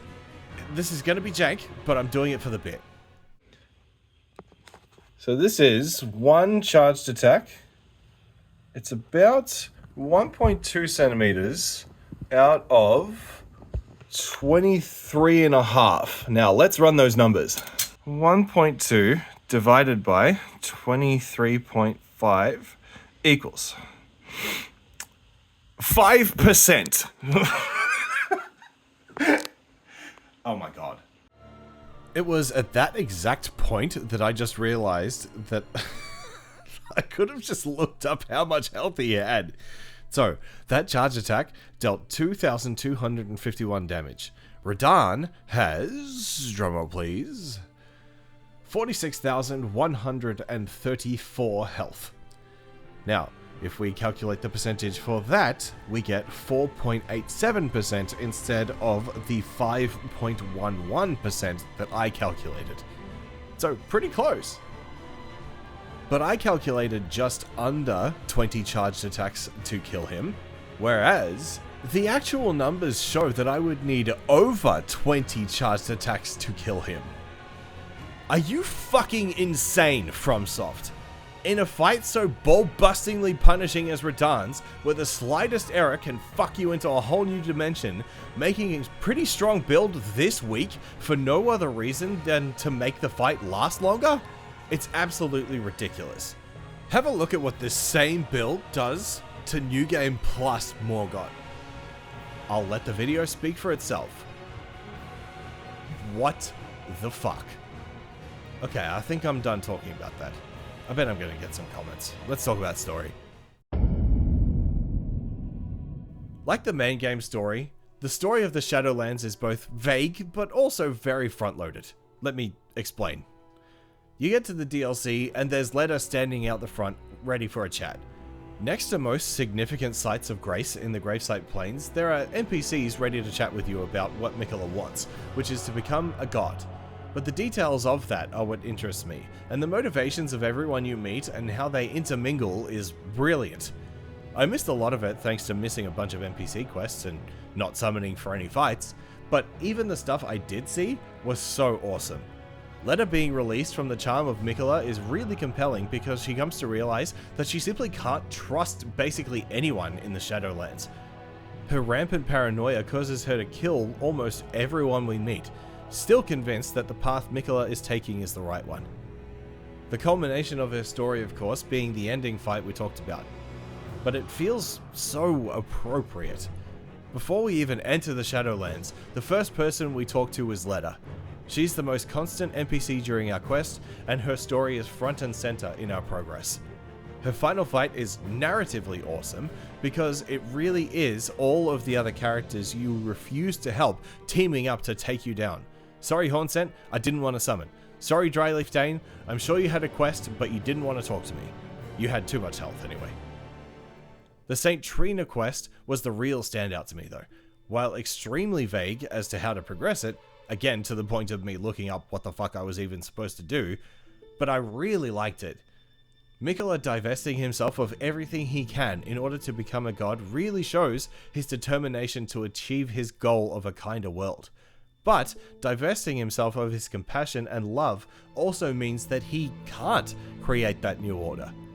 Kindness without love cannot exist, and this is the realization St. Trina knows. Drinking St. Trina's nectar 4 times allows you to hear her voice, and she asks you to kill Miquella. He cannot become a god, because then he will end up a slave to the greater will like Marika did. He cannot achieve his order of kindness, because he can no longer love. Killing Miquella results in St. Trina's death, which makes sense, but thinking about it now, I wish that St. Trina died before the fight with Miquella. We should hear her final plea, and then she dies, showing that Miquella's love had truly been disposed of to make his ambition come true. Oh yeah, and Teolia is here, but he doesn't matter. He fawns over St. Trina and gets mad we can talk to her, but he can't. He may have been charmed by either her or Miquella, but fucking whatever. I don't think he added anything important, and his shop sucked.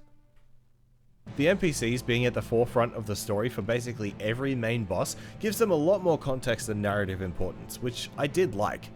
Despite being maybe a little heavy-handed, giving bosses context that extends beyond their boss room prior to actually killing them is a great idea that makes them more compelling to fight. Knowing Bale is the dragon that challenged Placidusax for leadership of the Ancient Dragons, and probably is who ripped off 3 of his heads, is an awesome detail, and really makes you want to see what a badass he is. Messmer being the leader of an eternal crusade that has destroyed the life of the Hornsent makes his revenge quest give Messmer the feeling of this inescapable monster. Every NPC only ever speaking highly of Miquella puts this doubt in your mind as to whether what you're doing is right. Those thoughts and emotional ties we form during the time in the Shadowlands really heightens the mood and your investment in this world. Speaking of this world, the revelations we get here about Marika are fucking fascinating. The information we get about Marika in the Shadowlands really makes her seem both incredibly cruel, but also very sympathetic. Her personal motivations are really fleshed out here, where we see how she became a god and why she does the things that she does. Her being the last shaman is not only deeply sad, but really humanizes her decision to become a god. Thinking about this now, this is likely a reason why she banishes Noble Omen and kills lowborn ones. They likely have something to do with the horn scent, since we now have horned knights and horn scent that also have horns growing from their bodies. So it's likely that she oppresses the Omen in the same way the horn scent did to the shamans, a sort of generational revenge story. We always hear about Marika as this scheming god playing 5D chess against the world and the greater will, with very little context as to why she does it at all. The DLC really fleshes those motivations out. Becoming a god essentially means becoming a slave to the greater will, and with Radagon coming to be an incarnation of that loyalty to the greater will she needed to split from in order to be free, the struggle she goes through after shattering the Elden Ring is even more heartbreaking. Released from one prison and into another, literally restrained and crucified by a Runarch for trying to break free. This is the kind of environmental storytelling and piecing together information that is one of the great things the DLC fucking nails. Shadow of the Erdtree story is incredible. If you choose to engage with it, there is so much to find and explore, so many answers to so many questions that we had in the base game. It is genuinely one of the best parts of this DLC.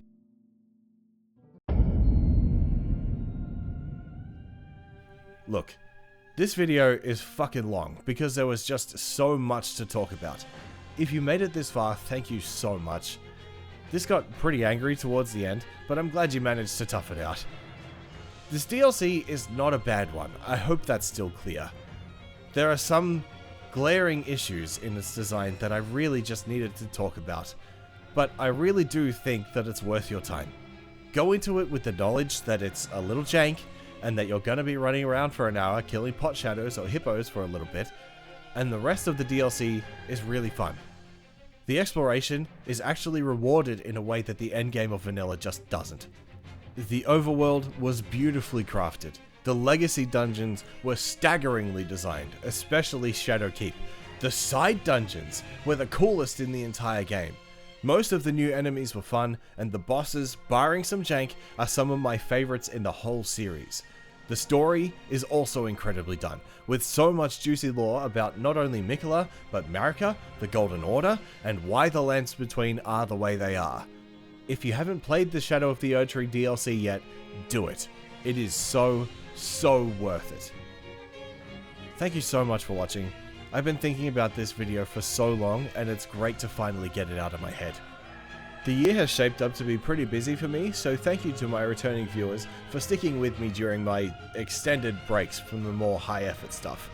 The plan is, after this video, to get the Tears of the Kingdom video I've been thinking about and writing on and off for the last couple of months out of my head, and then it's time for the FF7 Rebirth review.